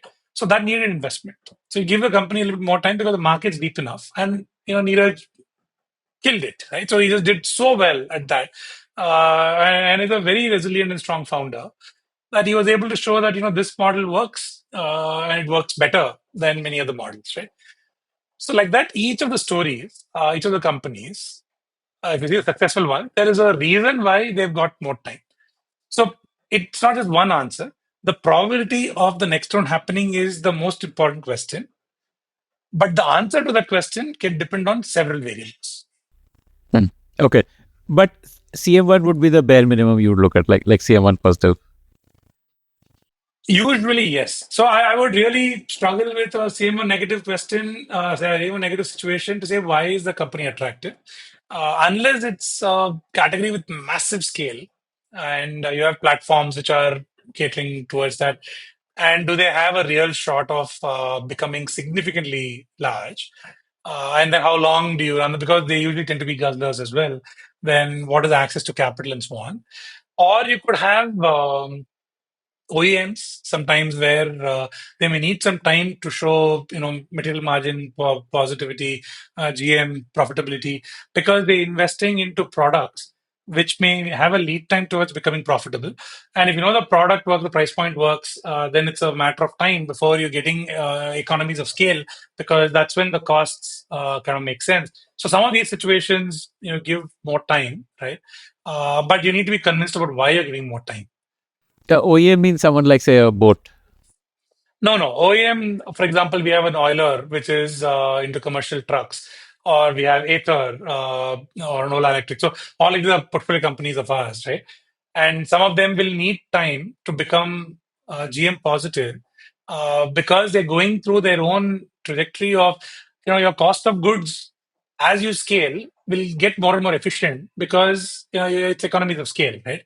And sometimes you may change, or suppose your battery technology changes and you're getting access to lower cost input, then that improves your GM. But it may take some time to go through that path when you're doing fundamentally something innovative. But once you get it right, then you have a significantly large market position. So that's the bet. So that's why I said if it's a large market and you can corner a meaningful share of that market, you get more time to prove yourself. Okay. The both Ola and Ether have gone public. So what happened with your warrants? Do you hold the No, listed so equity now in some these of these deals companies? we Or? also do different transactions where we may just choose to have back-end fees instead of warrants, right?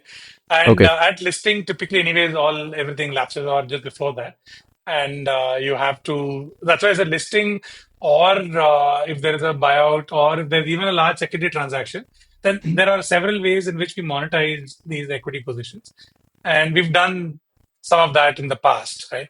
Or we So tend to you would have a typically fee. not hold post IPO, like you No, would get out pre IPO.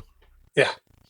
Okay. The pre IPO that pre IPO investment which That or happened, even you would. well before that. So we've Okay. done secondaries, like I said, in Spinny or Country Delight. Or, for example, we had a position in Happy, which got bought by Cred, which got done when the Cred transaction happened. So in a couple of other transactions, it's large investors kind of picked up a position. And so it depends on the situation. But our positions are very small. So it's relatively easier to sell those. It's not chunky like venture capital investors, venture equity investors. These are very, very minuscule.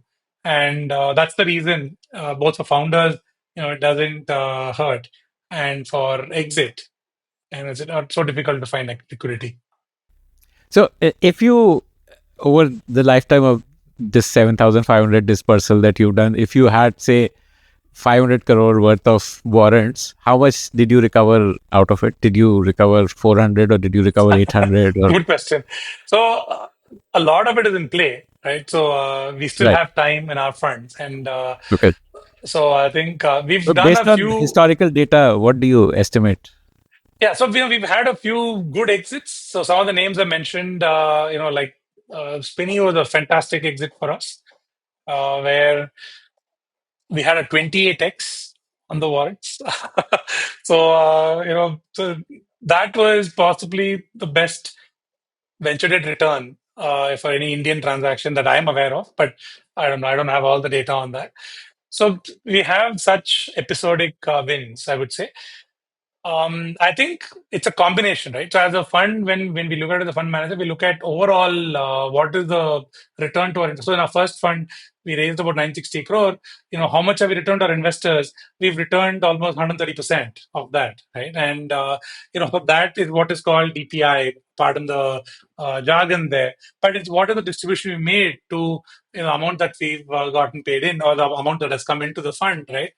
So that is a very important metric for investors because that's actual money back. They don't care about is it warrant, is it fixed income, is it capital, give me money back. Right? So that's all they care about. So if your DPI is strong, then the fund is doing well. It translates to an IRR, which is how quickly have been able to do this distribution, right? So some of these metrics are important, and we take time to realize these warrants, and we have time, thankfully, in our funds. So we're happy with the situations that we've got them out of. But I would say the last 2 3 years have not been easy to get liquidity. I think we had a good run in 21 22, and but even last year we did manage some exits. But it's been relatively tougher, and our expectation is it will get easier over the next 6 to 18 months. As this year, it's looking like macros are improving a little bit better than the last 2 3 years.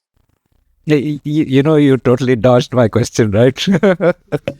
Because it's not one fund and it's not Yes. one data point. That's why I Uh, gave you uh, no, but actual is it like answer. more than 100% or less than 100%? Let No, me it won't be because call. whatever um, we've accumulated over the last 7 years, we have say another 6 7 years for it to manifest. Right, so it's across all our funds. Right, so for example, our third fund, we are in the middle of our deployment period right now. Right, so that's why I gave you examples from the first fund, where that fund is pretty much fully played out on fixed income. We are sitting on maybe 20 warrant positions. We still have some more time on that one. Our second fund, we just finished 4 years, but we have another 4 years to go, and we're sitting on 100 positions. Right? So it's time. I mean, the answer to that is I can tell you the answer in a few years' time when we close the right. funds, Okay. and then we say this is what has happened. But Yeah. thankfully, we have time. We have those But right positions. now, you don't want to hazard a guess also. No, I would love. I mean, I think if I have to look at what we model, if we have 500 crore of warrants as a base, you'd expect to make about 6 to 700 crore of gains at least on that, right? So that is a good number to shoot for. But it happens over 6 to 8 years for every instrument, right? So 6 to 700 of gains, you're saying. So which means total you'll recover from the warrant would be like 1,200. Roughly in that in that range. But you don't have to pay up 500 because, so for example, when we did the transaction for Spinny, we just pay up the cost and we get the exit in the same week. Hmm. Right, right, right. So literally we get so we just count the returns on that, right? It's not Yes, meant to be yes, an understood. investment, right? Okay, So okay, the okay. 500 crore That base is 500 enough crore is to, a it's a notional nominal number. number. It's a notional number. Yeah, The got it. 700 Okay, matters. But got it's it. from the Okay. start of every instrument, right? Right. So that's Right. where fund construction matters. Do you have enough young companies, late stage companies? Right. Right. So I know I didn't answer your question fully on that. I don't No, have the no, answer I've to the got an answer. question, is the No, reality, because it I takes have time. an answer. Yeah. Uh, so tell me about fund construction. Is there a strategy behind that? Like, Absolutely. So there's different parameters. what is the stage allocation, what is the sectoral construction, what is the size construction. So all of these factors and the timing, right? So for example, we love domestic consumption as a theme. So about 45% of our entire deployment has been in consumer. We have more than 65 consumer brands. We have food and beverages, we have BPC, apparels, all side. Mokobara is an interesting investment for us. The only one we did in that luggage space. So like that, we have different parts of the consumption set. Then we like enablers of consumption. Financial services is a big chunk for us. So another 25% would be in financial services. We like climate and EV. That's another segment which we like for about 10% of the portfolio. Then you have segments like rural and agri business. You have logistics. You have B2B platforms. So these cater to the domestic consumption thesis. That's another 10-15%. So this would be about 90 odd percent. So then it will be enterprise tech, some SaaS, a few other areas, a little bit of content. We don't do gaming. We don't do crypto. We don't do real estate infra. We don't do anyways. So this will be the composite. Sectoral cuts matter from a fund construction perspective. Then it's about staging. How many companies we want in Series A, all the way to Ds and Es. As the first year of the fund, we can do some younger companies. Fourth year of the fund when we're finishing up. So it's a 4 year to 4.5 year deployment period for us. Later stages of the fund deployment, you'd want to do more late stage companies because your time to get an outcome on the equity position is also lesser. Typically, these are 8 year plus minus fund tenors. So you'd want to balance the time that you have with the stage of the company that you're funding at any point of time. The amount of capital you're giving to the company, how many large checks, small checks, the median matters. So all of these play a role in fund construction for us. Uh, so, a 4 year deployment because by seventh year you have to return the full money. No. So the way the venture debt product typically works is 2 years we draw down the money, right? 2 more years we recycle the money. So for example, if our second fund, we raised 1,800 crore, 1,815 crore to be precise, and till date, I think the largest fund in India, we deployed more than 2x of that. So we deployed about 3,700 crore. And that recycle is because we get money back every month, right? And we distribute income to our investors, but we recycle the capital. So 2 years to draw down, another 2 years to recycle capital, the next 2 years to return the capital. So by the end of 6 years, you're typically on the 100 rupees of the fund value, you're typically at about 125, 130, at which point you cross the hurdle. It's a 10% hurdle for us. And that's when we start making carry. It's always good news for the team. And then you have the warrants, and you all through time from say years 5 through 8, you have time to liquidate the warrants. And that's the typical fund construction and the fund journey. So, what you're distributing in the early years is just the profit that you're generating. Only the income, yeah. Only the Interesting. income. So largely. So for us, it's coupon and fees. So since we are not a bank or an NBFC, it's not interest. It's coupon and fees. So we Right, do got it. NCDs. We Okay. get coupon and fees. Okay. So the carry concept I want to understand a bit better. So hurdle rate of 10% means when the overall profit of the fund is 110 when 100 was No, invested. on XIRR. So if you've given us 100 rupees and I've taken it through the ease of calculation, 25 rupees every quarter for the first 4 quarters, right?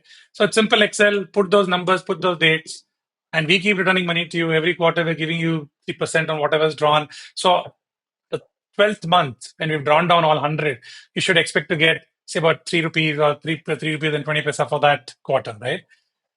From then on, we keep returning income, and then at some point, we start giving capital as well. Is this math on Excel? Amounts which have come in, amounts which have gone out, and the dates. When do we cross 10% XIRR on that? There's no jazz to that. Doesn't matter if it's come through fixed income, through equity gains, through capital. You don't care as an investor. You say, you know what, I've given you this money, give me 10% XIRR. Then you start making money on your cash.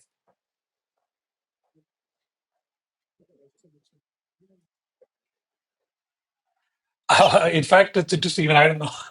Okay. So, okay. The reason it's XIRR is it factors in the specific dates that are there, and IRR is Okay. more an annualized term, right? Got So, it. for Okay. example, if all your numbers are annual, then you can use IRR. But if it's 5th of April and Right. 14th of Mm, June and mm, 17th of December, then an mm. XIRR captures the exact date and the weights for those exact Okay. days.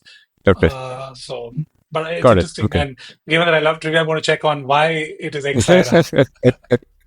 uh, so your carry, which means your profit share of 20%, is for the entire profit or for the profit after 10% is crossed? That's a very specific question. So typically on the equity gains, you make 20% on everything. Goes back to the ship captain rule, right? And I think part of benefit of history, it just continues. On fixed income, it depends. So, you know, it can vary from just above the hurdle. I think it's a triangulation.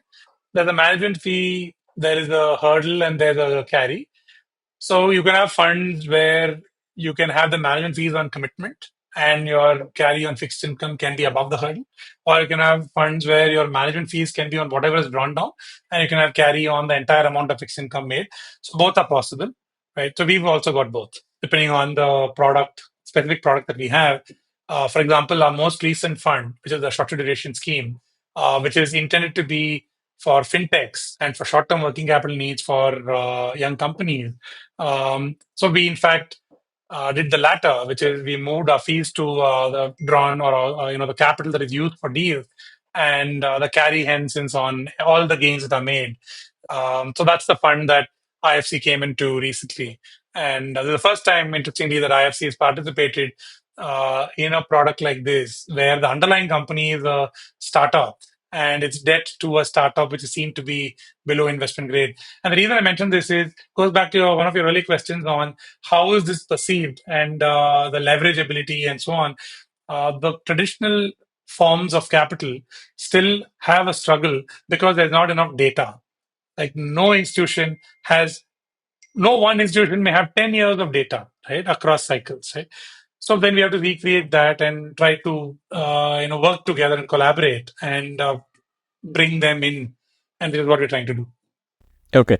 Uh, what was the genesis of this fund, which is for fintechs? Essentially, fintech, you mean like lending companies, like you are Correct. Only lending giving companies, right? capital. So this is Okay. only lending company.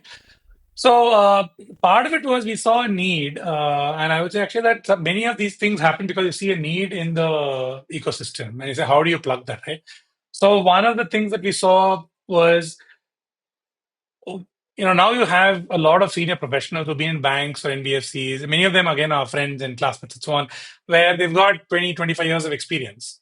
So they know their category. So it could be credit cards, it could be personal loans, it could be commercial vehicles, it could be gold loans, whatever the product is. Right? You have folks who've been there, done that. Now, when they come out and say, they also have the rich, they want to be an entrepreneur, but they need capital because this business cannot thrive without capital. They get access to equity capital very quickly. Right? So you have a lot of venture capital firms which love these situations and in fact incubate these situations. They work with these professionals, they guide them, coach them, and they work with them to start the business. So they get 50 crore off the bat, right? If you're and especially for the team coming together. But who gives you leverage? Then it goes to the same old boxes to be ticked. Do you have 2 years of data? No. Do you have you existed for 2 years? No. Do you have A, B, C, D things? So you don't have any of that, right? Then it's very difficult to access conventional debt, even if you have an NBFC license, even if you have got the experience, even if you're from an NBFC or a bank, you may not be able to access capital, right? So then we thought that as one need. Can we provide debt to some of these young NBFCs because they just need access to capital? Second was, and it's a very peculiar thing for India, March, June, September, and December, typically the conventional taps run dry. It's a quarter end issue. Your colony rates go haywire, and everybody is tightened in terms of for those months. So we see an opportunistic timing play there. Even the larger NBFCs need access to capital then. Third is if you're a well constructed, a good performing NBFC, but suppose you're at 2x leverage or 2.5x leverage, then the conventional source of capital, maybe ease off, but you're still growing. Then how do you fund your growth? Can we be that 0.05 or zero 0.5 or 0.1x of leverage at that? So these three use cases we thought we could take care of through this new offering. And the other piece was for short-term needs for. So if Mokobara is buying inventory, I have to pay for inventory, and it's a 60-day cycle for them to convert that to revenue. They don't need equity or long-term debt for that, right? So they need short-term capital to just play the cycle out. And every 60 days is a rinse repeat. So we want to solve for that. So these are the two use cases that we want to solve for. But this is a lower risk if you can think about the previous case that we talked about for venture debt. So hence it has to be a lower price for the founders, and hence it has to be a lower return for investors, which is why we put it into a separate fund, which is the short duration scheme. And what is the number for it? You said 14% and 1% fees and Yeah, warrant see, for the it's slightly regular lesser than that, but the fund. warrants will be very, very low comparatively. So the Right. difference is the Okay. equity upside. So cost on equity is much lower for founders. Return on Hmm. equity is much lower for investors. Second thing is you pay as you use. Suppose you have a line of 10 crore, but you use only six, then you pay on 6 crore, right? Okay. So for the founder, it is far more efficient. Hmm. For the investor, it's a shorter term product with lower risk and lower return. So it's for investors who like that play. It's not for Right. everybody. This Mokobara example you gave of funding the inventory, why are you getting into that? Why not just there are specialized businesses which do that, right? The funding inventory. You'd be surprised. So you would expect that you'd have banks coming in and doing this, but it's still There are not a lot of happening. fintechs which do this, right? Like the BNPL. I mean, BNPL is what they call it at consumer Yeah, level, but that's on the consumer side, right? So this I'm saying for there's the like company side. This is for the companies. So PropCap, at a Vayana. Some of these guys do this, right? ePay later. So again, I'm Uh, making a distinction. So you have uh, companies which are providing credit for the consumer at point of purchase, right? And uh, then there are other lending companies which provide working capital as well, right? But the ticket sizes vary. So 50 lakhs, 1 crore, 2 crore, 3 crore, there are folks. At 5 crore, it thins out. At 10 crore, it becomes very less. At 15, 20 crore, there's pretty much nobody, right? So that's the gradation. That's what I meant. Even for NBFCs, if they need 20 crore of leverage for a Series A NBFC from one player, it's difficult to get at this point. So we're trying to solve for those needs. that high ticket size is Relatively unaddressed. high. So venture At debt, we go up to like 100, 150 crore. Sometime, even when we do 200 crore, we split across funds, right? uh, So you can have a $20 million venture debt transaction, which is large. But for these kind of use cases, even $2 million may be very useful. But who's yeah, giving the 2 million? right, right. Okay, understood, understood. You mentioned that agri is one of your focus areas, but agri hasn't had breakout success stories. In fact, Resha Mandi, I think, got shut down recently. I don't know if they took on venture debt or not. And that's also Not my from question. What us, but I think from some of the others. That So was an what would have unfortunate happened to situation. that venture debt? Like those companies would have written it off. I'm not privy to that situation. But see, Um, any of these are not getting to specifics, but any of these situations where companies go through a down climb, a downward trajectory. See, one main thing is why it happened. So if it happened because of business failure and the founders are still good players and they're working their way out, I think there's still a good scope for recovery. Can it be sold somewhere? Can you have some assets which are useful and so on? We've been part of that too. So we've had situations where some of our companies haven't done so well, and there have been sales that have happened as part of the journey, right? The problem, of course, is compounded if there's an issue with the founder as well. So in cases where there's fraud or any qualified activity and so on, then it gets into a difficult problem, right? Where you have to solve for the person as well as the situation. Um, that's one generic answer. From an agri perspective, so we have a few portfolio companies like we just doubled down on AgroStar literally this week, right?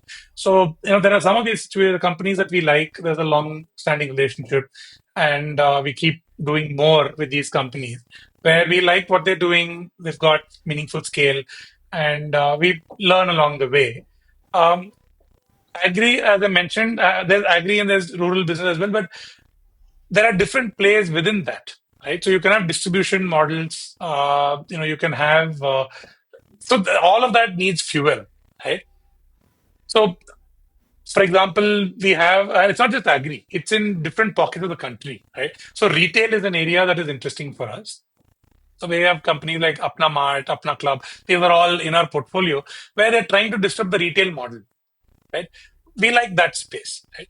Now, eventually it deals with the food chain, right? So you have an impact on the food supply chain in some sense. So it's not agri is not in the traditional sense, just in terms of farm, and we've got an Iki Farms in a portfolio where it's a cusp of how can you be innovative in the way you go about agriculture itself, right?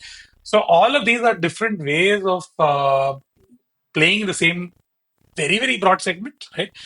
But within the agri segment, like I said, AgroStar, Iki, we've liked some of these companies, and we've like a Cropin is part of our portfolio, which is playing on the information part of it. So we've taken some bets which have been productive, but we like the thesis of domestic consumption overall. So Right. all parts of the supply chain, can we play an intervention role?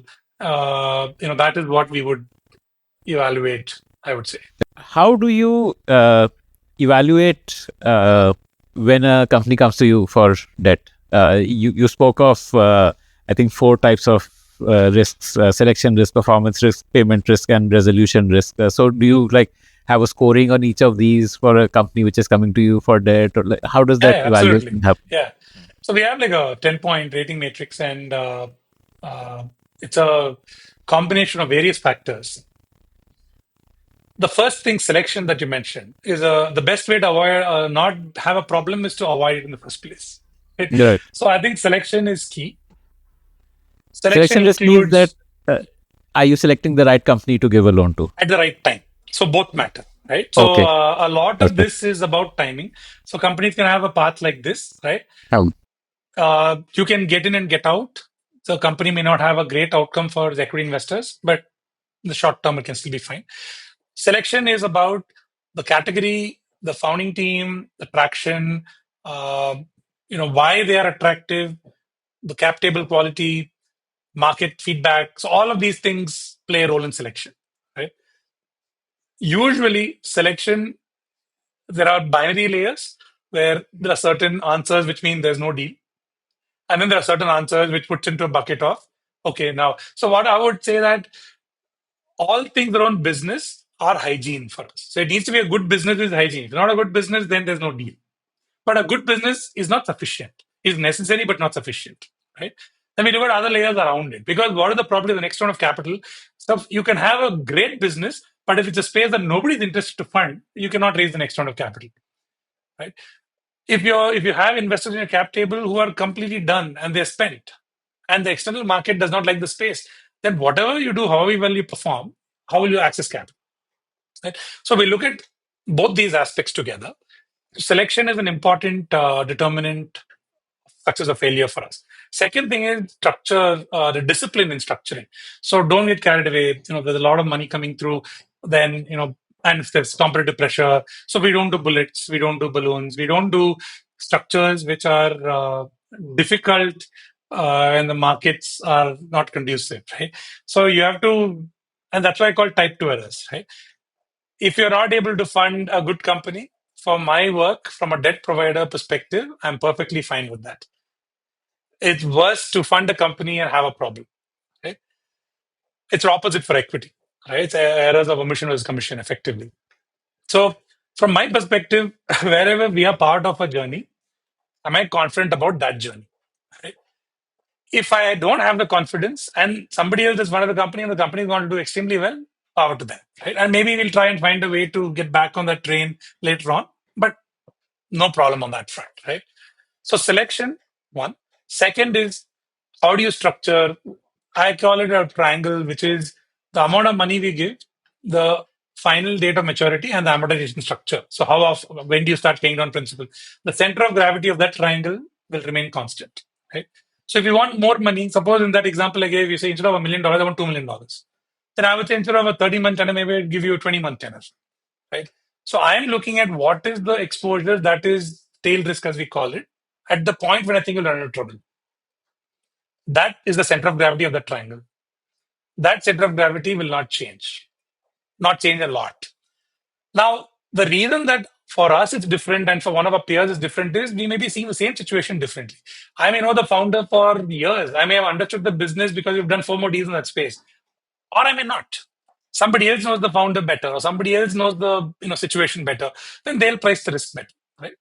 So there is always an arbitrage in the situation on the basis of relationships, knowledge, expertise, time spent, going through experiences. All of this matters, right? The third is your monthly monitoring and collections. So we rate every company monthly, right? So we have a very rigorous process flow internally. And this is again going back to the SVB world, right? So these are all learnings from SVB as to how do you do this well from a credit perspective, right? And their credit portfolio did very well, even till the end, right? So that rigor of monitoring and collection is important. The final variable is luck. I think you need a little bit of luck in this business, and it works both ways. It's like in a cricket match. A couple of catches dropped, person goes on to hit a century, and run out at the wrong time can sink a team's chances. Same thing applies to companies as well. You have to try and increase your buffer against bad luck, and you have to try and improve your surface area for good luck, right? So I think that's par for the course, be it for myself or for founders, but that plays a role as well. How do you increase your surface area for good luck? Like, For be it me or for more founders? oh, yes. Both, like fundamentally as a concept, what does this mean? Increase your surface So area for I would say, suppose as a founder, you need to show 4 metrics and say what all do you demonstrate as success, right? Those are the cards you get to play. Can you show more, which is in your control, right? Can you go deeper or wider? So suppose you're a food brand and you're in 3 markets. Can you go to a fourth market? Can you have 2 brands instead of one? Can you have 4 brands instead of two? Right? Now these are things you may be able to control. How much you invest in it depends on the capital that you have. When you, how do you? It's like your dealt a hand. How well do you play with that hand? Second is relationships. How do you build your relationships around you? How do you nurture the relationships around you? At the end of the day, it's a people business, right? How people respond in good times, bad times, and everything in between. So, do people want to help you? Or do people want to hurt you? And I've seen both happen, right? How do you ensure that more people want to help you? uh, And it sounds simple, but a lot of become a founders are podcaster? successful. Sorry? Becoming a podcaster is a good way to get more people to want to help you. Absolutely. It's a way to increase your But- relationship yeah. deck in some sense, Right. right? Right. And also understanding journeys. I mean, some of this is about learning from other people and how can I avoid a problem before it happens to me, right? So a lot of these things improve. It's manufactured serendipity, the way I call it. It's a bunch of things that you do, not knowing which one will be productive and important, but you're doing all of those things, and you're doing that rigorously over a long period of time, more as a habit, not as a one-off. I think that is important. Why did Silicon Valley Bank fail eventually? Like it got Yeah. there was like a It's distress a sale. ALM issue. So it's exactly what we talked about, balance sheet mortality. It was exactly that. They had short-term obligations which could not be met because they had long-term inflows. And it is unfortunate that they didn't factor in the duration risk. There's some really smart folks in that institution, and so it was unfortunate. But that was the crux of it. Their short-term obligations became too big. And see, the thing with all financial institutions is everything is about trust and reputation. So if today every deposit holder of a bank thinks the bank is failing, they're right. Because if everybody thinks it's failing, it will fail. Yeah, right. It's Right. as Yeah. simple as that, right? It's a Because then we run on the self-fulfilling bank, and prophecy. no bank can handle a run on itself on one day, right? Hmm. Hmm. So similarly, for any of the organizations that are in financial services, I think trust is the most important factor, and operating efficiency matters, right? So you need to. That's why the balance sheet kills. Hmm. A bad balance sheet kills. Hmm. A They good didn't buffer P&L gives for bad you luck. valuation. Sorry, Yeah. Like Silicon Valley Bank didn't build a buffer for bad luck. didn't I mean? And so as the balance sheet size balloons, then your ability to get short-term buffers are not enough. Hmm. You can solve Hmm. a problem if it's 10 million. You can't solve a problem at 100 billion, right? Right. So Right. it Right. changes as well. you are like a pseudo VC in a way, almost like you also fund businesses. What advice do you have for founders? And this advice could come Pseudo from VC multiple. sounds it sounds really bad. So I would say Okay. thanks. See, Uh, the joke on this is yeah. 17 years ago when I started working in the line of venture debt, and when you go for get together, the reunions and parties and all that, people say, "What do you do?" And I meet my MBA class, and I say, "Financial services." Right. So like, let me take the broadest label without needing to explain, what exactly do I do. Now I think we are in a zone, thankfully, where I can say I am a venture debt provider. Right. So I think it's well established as a category. So, and that's the other interesting thing, right? You don't have private capital, you have private equity, right? And debt, but it's venture capital, which is venture equity and debt. And the reason for that is most of venture capital is venture equity, right? So it is natural that VC gets synonymized or, it's conflated with venture equity for the right reasons. But instead of saying pseudo VC, I would say I'm a venture debt provider. Right. Okay. What advice do you have for founders? And the advice could come from multiple lens, from the lens of a venture debt provider, that how do you think about raising funds, or in general advice on scaling, on going beyond PMF, things like that. So, whatever juice I can extract from your 17 years of experience, I want to extract that. Sure. Don't take advice from everybody. That's the first one. So I think the first important Yeah. thing is take advice from people who really understand your context. I think that is very important. I think having mentors who care for you and who understand you is golden, right? And they're, of course, they've been through the block, been on the block long enough. It helps. Because really productive suggestions come only when people understand your context and who know the game. Both matter, right? That's the first one. I would say the second aspect is strictly from a debt perspective. Debt is not for everybody. And I think I've said this multiple times in this conversation. A lot of debt can kill a company. And beyond the point debt starts to hurt the company, you don't want to have your strategy focused around debt. That is the worst place to be, right? So it works in a lot of cases. It works very well in some cases. That's how I'd put it. That's the filter, right? Now we know this in hindsight, unfortunately, both founders and providers. So we have to go through the journey and see where it helps, right? It's a from a founder's perspective, again, it's an option. The same way that you can be an option trader and lose everything, right? You have to treat this carefully. So don't be foolhardy about that. And if a company is still binary, and only a founder knows it truly, and I say binary and include everything, binary in the sense you're not achieve product market fit. You're not sure if the core of the business is stable, like your fundamental proposition works. Like, do you deserve to exist? Kind of a question, right? Sounds harsh, but what I mean is, is the core value proposition making sense, right? And when I say making sense, you can deliver the product or the service. There is a price point to it, and everything around the transaction is taken care of. All of these aspects, the investment into the product, the service, the delivery, collection, full circle, right? Then you know it works, right? Till then, you should be equity funded, in my view, right? Till then, pre PMF, high mortality.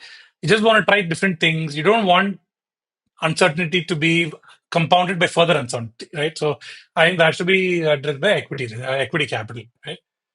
Once you are stable, and see, different categories can reach stability at different points of time. So a consumer brand company can become stable at 3 crore of monthly revenue or 2 crore monthly revenue. But for a SaaS business, you may want to show a little bit more time in terms of PMF, right? A real adoption. Or you could be a space tech company which may need 5 years to show that PMF adoption, right? So each category has its own journey. So it's not one size fits all. But you need to be at PMF or beyond to be ready for leverage. The next thing is how much and who should be the person you work with. Because a nervous lender again can kill a company, right? How does the lender not stay nervous? Have they done this long enough for the founder to have an understanding that this is the way that person has responded in a tough time? It's a small world, right? So founders have the best network. I would like to believe that one of the things Alteria has done well as a team, where we've been part of the solution than the problem in most of the tough situations. And there are some which, of course, are extremely difficult, but predominantly that shows in the way that, especially when founders go through tough situations, they come back and they work with us again. I think that's been the best, testament to that. And it's not getting it always right. I'm sure we also make our own mistakes, but I think founders like the approach, which is in a tough situation, does your tone change? Simple things. Do you go meet them in their office? Do you still, do you go meet them, spend 4 hours and just hear them vent, right? Sometimes you may not even offer an answer, but you're just there with them. And that shows you care. Can you provide access to a contract? Can you provide access to some other form of capital? Can you, so is it just, adding stress versus subtracting stress, right? So that makes a big difference. Do we have a network as a lender to be able to solve the problem? I think that is what we need to worry about if we keep working on. I think we're far from being perfect on that, but that's something which we are diligently working on, right? So some of these aspects are important for a founder. So should I take debt? First question. How much debt should I take? Second question. Who do I take it from? Third question. What should be the structure of the instrument? Fourth question. Focus on the downside in that mainly. Be convinced about obligations. Those are all, in the realm of I need to, right? All the upside is good to have, right? So focus on the I need to part. Referencing, you know, look at what people say negatively about the lender, right? So if somebody says, what, they're not the most aggressive, that's one thing. So they're not the best in a tough situation, that's another thing. Or they don't understand the business well enough. It's another thing. So I think you have to look for markers and say what other founders have felt in that journey. And from a lender's perspective, these are things that I need to work on, or as a team, we need to work on. When we have this is the founders in 30 minutes of a founder conversation, if they don't think that we are able to understand the business, if it's a space that we've already backed before, there is a problem, right? Either we're not smart enough or good enough for that situation, or we're not getting the right answers as well. So there is an issue in that case. Then there's a lot of validation that happens, which diligence, of course, takes care of, unless it's a brand new space, right? But some of the advantage for us is we've done work with a lot of companies. We're like Switzerland, that way we're neutral, right? And for many of the founders, the biggest advantage that, for example, I bring to the table is being a non-judgmental sounding board, right? So I'm not in their board meetings and I'm not attending the board calls. Founder compensation is a tricky topic. Retention, in terms of what to do with a workforce is a tricky topic. How to handle different stakeholders, investors at the board. How to have conversations around fundraising. Do you show weakness? Do you show strength? How do you talk about some of these topics to somebody who's going to come on the next board meeting and also opine on them, right? So sometimes our advantage is being in this but being out of this, right? So it's a unique position. So I pressure that position. I think from our perspective, we have to develop expertise around understanding businesses. We have a lot of anecdotes to fall back on. We've seen multiple cycles. So that gives us referencing ability to tell a founder, what, this is what happened. What do you think? I see some similarities, right? And hence this, you could compress their learning curve path by saying, this is what worked. Maybe this could in your case also, right? Again, like I said, take part of that which is relevant to the context of the founder. So some of these things I think would be important for a founder to keep in mind from a debt perspective, but some of these also extend to their business as well. Is it a harder sell to founders or a harder sell to investors for you? Like do you have to work harder to convince founders to take your money or work harder to convince investors to give you money? The best investors, best founders, significantly hard, right? So see, again, it's there's always a gradient, right? I think today there is a much better understanding of what is this product. So there's enough. I mean, we've got 220 companies that we backed in our Alteria portfolio, right? And we tell founders, you pick any founder in our portfolio, talk to them, or talk to some of the founders taking debt, then you'll get an understanding of what the debt product is. Right? So first is as a asset class, is there enough awareness? I think definitely there's a much better awareness today compared to when I started 17 years ago. At that time, it was a much harder sell to founders. So I think the first few years, months I've spent in just explaining to founders and understanding mutually. It's not just explaining; it's a two-way street, right? I am also trying to understand, I'm guessing what this company. the VCs would also be helping you, right? For a VC also, it makes Correct. sense for their portfolio company to not It dilute. does. Uh, So we didn't cover that aspect enough here today in the conversation, but the first constituency to be convinced was the VCs. We had to do that because the biggest issue for us is, and I have several friends or investors, this is not a product which bails out their portfolio because that is not the risk. I don't hmm. want the lemons, right? Okay, So okay, because that okay. risk is the highest. Right. So it took years for this statement, right? What my proposition to VCs is simple. You have 80/20. 2 out of 10 companies will return the fund for you. Can more capital help you get a better return from those companies? That's the best case. Your next 3 companies, can I give you some more capital to allow them to get into the first 2? The last 4, 5 companies, I'm not the person for that, right? So from a VC perspective, it is important they understand this distinction. I am not bailout money. They have helped some companies through difficulty if there is a reason, there is a way out for that transaction. So suppose they're raising capital, they are 3 weeks away from funding, they can't upset the cap table by getting an equity bridge at that point. So we're willing to look at that situation. But if there's the investors are not interested, nobody is putting equity capital, then debt can't play a role there. Debt is the worst product there, right? So it took us quite some time to evangelize this with VCs and the first phase of founders, I would say. Today, I think that is pretty well understood. Okay. From an LP perspective, well, we've got several hundred investors already in Alteria. So it is a journey. I think we've gone through different constituencies of investors. I think the first wave, 2017-18, when we spoke to investors, were like, you're definitely going to lose money. Tell me how much.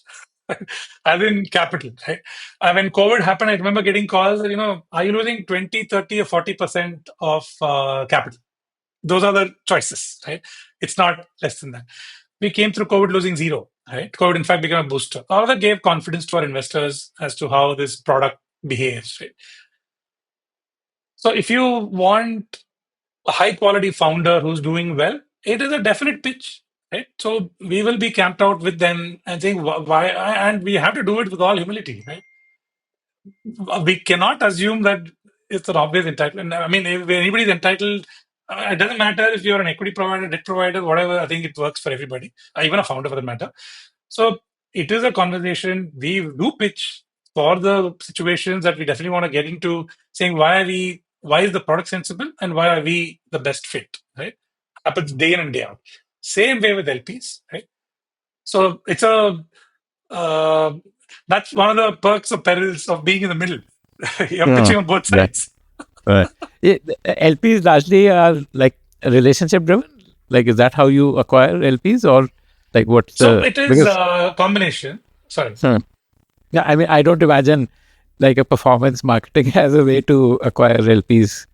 No, it's not that way. So, and by the way, as an No. AIF, you're not supposed to go mainstream, right? It's meant for investors who are, for a particular category network. There's different, So criteria you and can't floors and so on. advertise basically. Can't advertise, right? It's not meant to Okay. be a broad spectrum kind of advertisement class. So mutual funds can do that because it's meant to be for retail investors. AIFs are a different. It's meant for larger, more sophisticated investors, family offices, institutions, endowments, and so on. Um, so it is. I'll tell you a small anecdote at the end of this on a message that one of the LPs sent me. It's kind of satisfying in some sense. But the outreach is, relationships. Sometimes you use distributors in the domestic ecosystem who help, access more investors. The government of India fund of funds. I think that has been a strong stimulant for domestic fund managers. We've been one of the largest recipients of capital. We've also been a big part of their DPI, is what I realized when they recently put out some data. I think we're almost 20% of their DPI, of their returns, right, in terms of the liquidity. So I think that's worked well. But overall, it's a cross section of investors. and I think it's a constant process. You need to keep nurturing the relationship. You need information. You need transparency. Everything we expect from a founder, LPs expect from us. Right? Are you communicating every quarter? There's information, there's statements, there's an update deck that goes out. There's conversation that I had. So the small anecdote is one of our largest LPs has sent a message recently to me which said, they've it's a large foundation and they've provided scholarships to I think about few lakh uh, students, especially female students in India, and this is for education across. And they said it's returns from funds like yourselves, which allow us to make this happen. And sometimes you think about the numbers and math of it, and you forget about the purpose, right? Which is, ultimately that's where the money, the returns are being used for. And so felt good. Mm. One last question. Um, what do you need to build a career in venture debt? What kind of people succeed in this space? I think it's again, I like math, so it goes back to shapes and math. So it's a triangle. So there are three vertices there. One important vertex I would say is underwriting ability. So pricing risk, understanding credit process, the whole 9 yards, understanding a company, documentation, laws of the land, all of that. The second vertex I would say is having a set of relationships in the venture ecosystem. So founders, investors, bankers, lawyers, the whole relationship density. The third vertex is having an entrepreneurial mindset. So founders engage well when there's empathy, and can you be entrepreneurial as well? And that resonates very, very strongly with founders. So all three vertices together, I think, make for a fantastic venture lender. You're strong in your underwriting ability, you've got the relationship density and you're entrepreneurial, so you can speak the same language, right? I think those are the three ingredients I would say. Amazing. Thank you so much for your time, Vinod. I truly enjoyed it, and I took up a lot more time than you had allocated, but I was enjoying too much.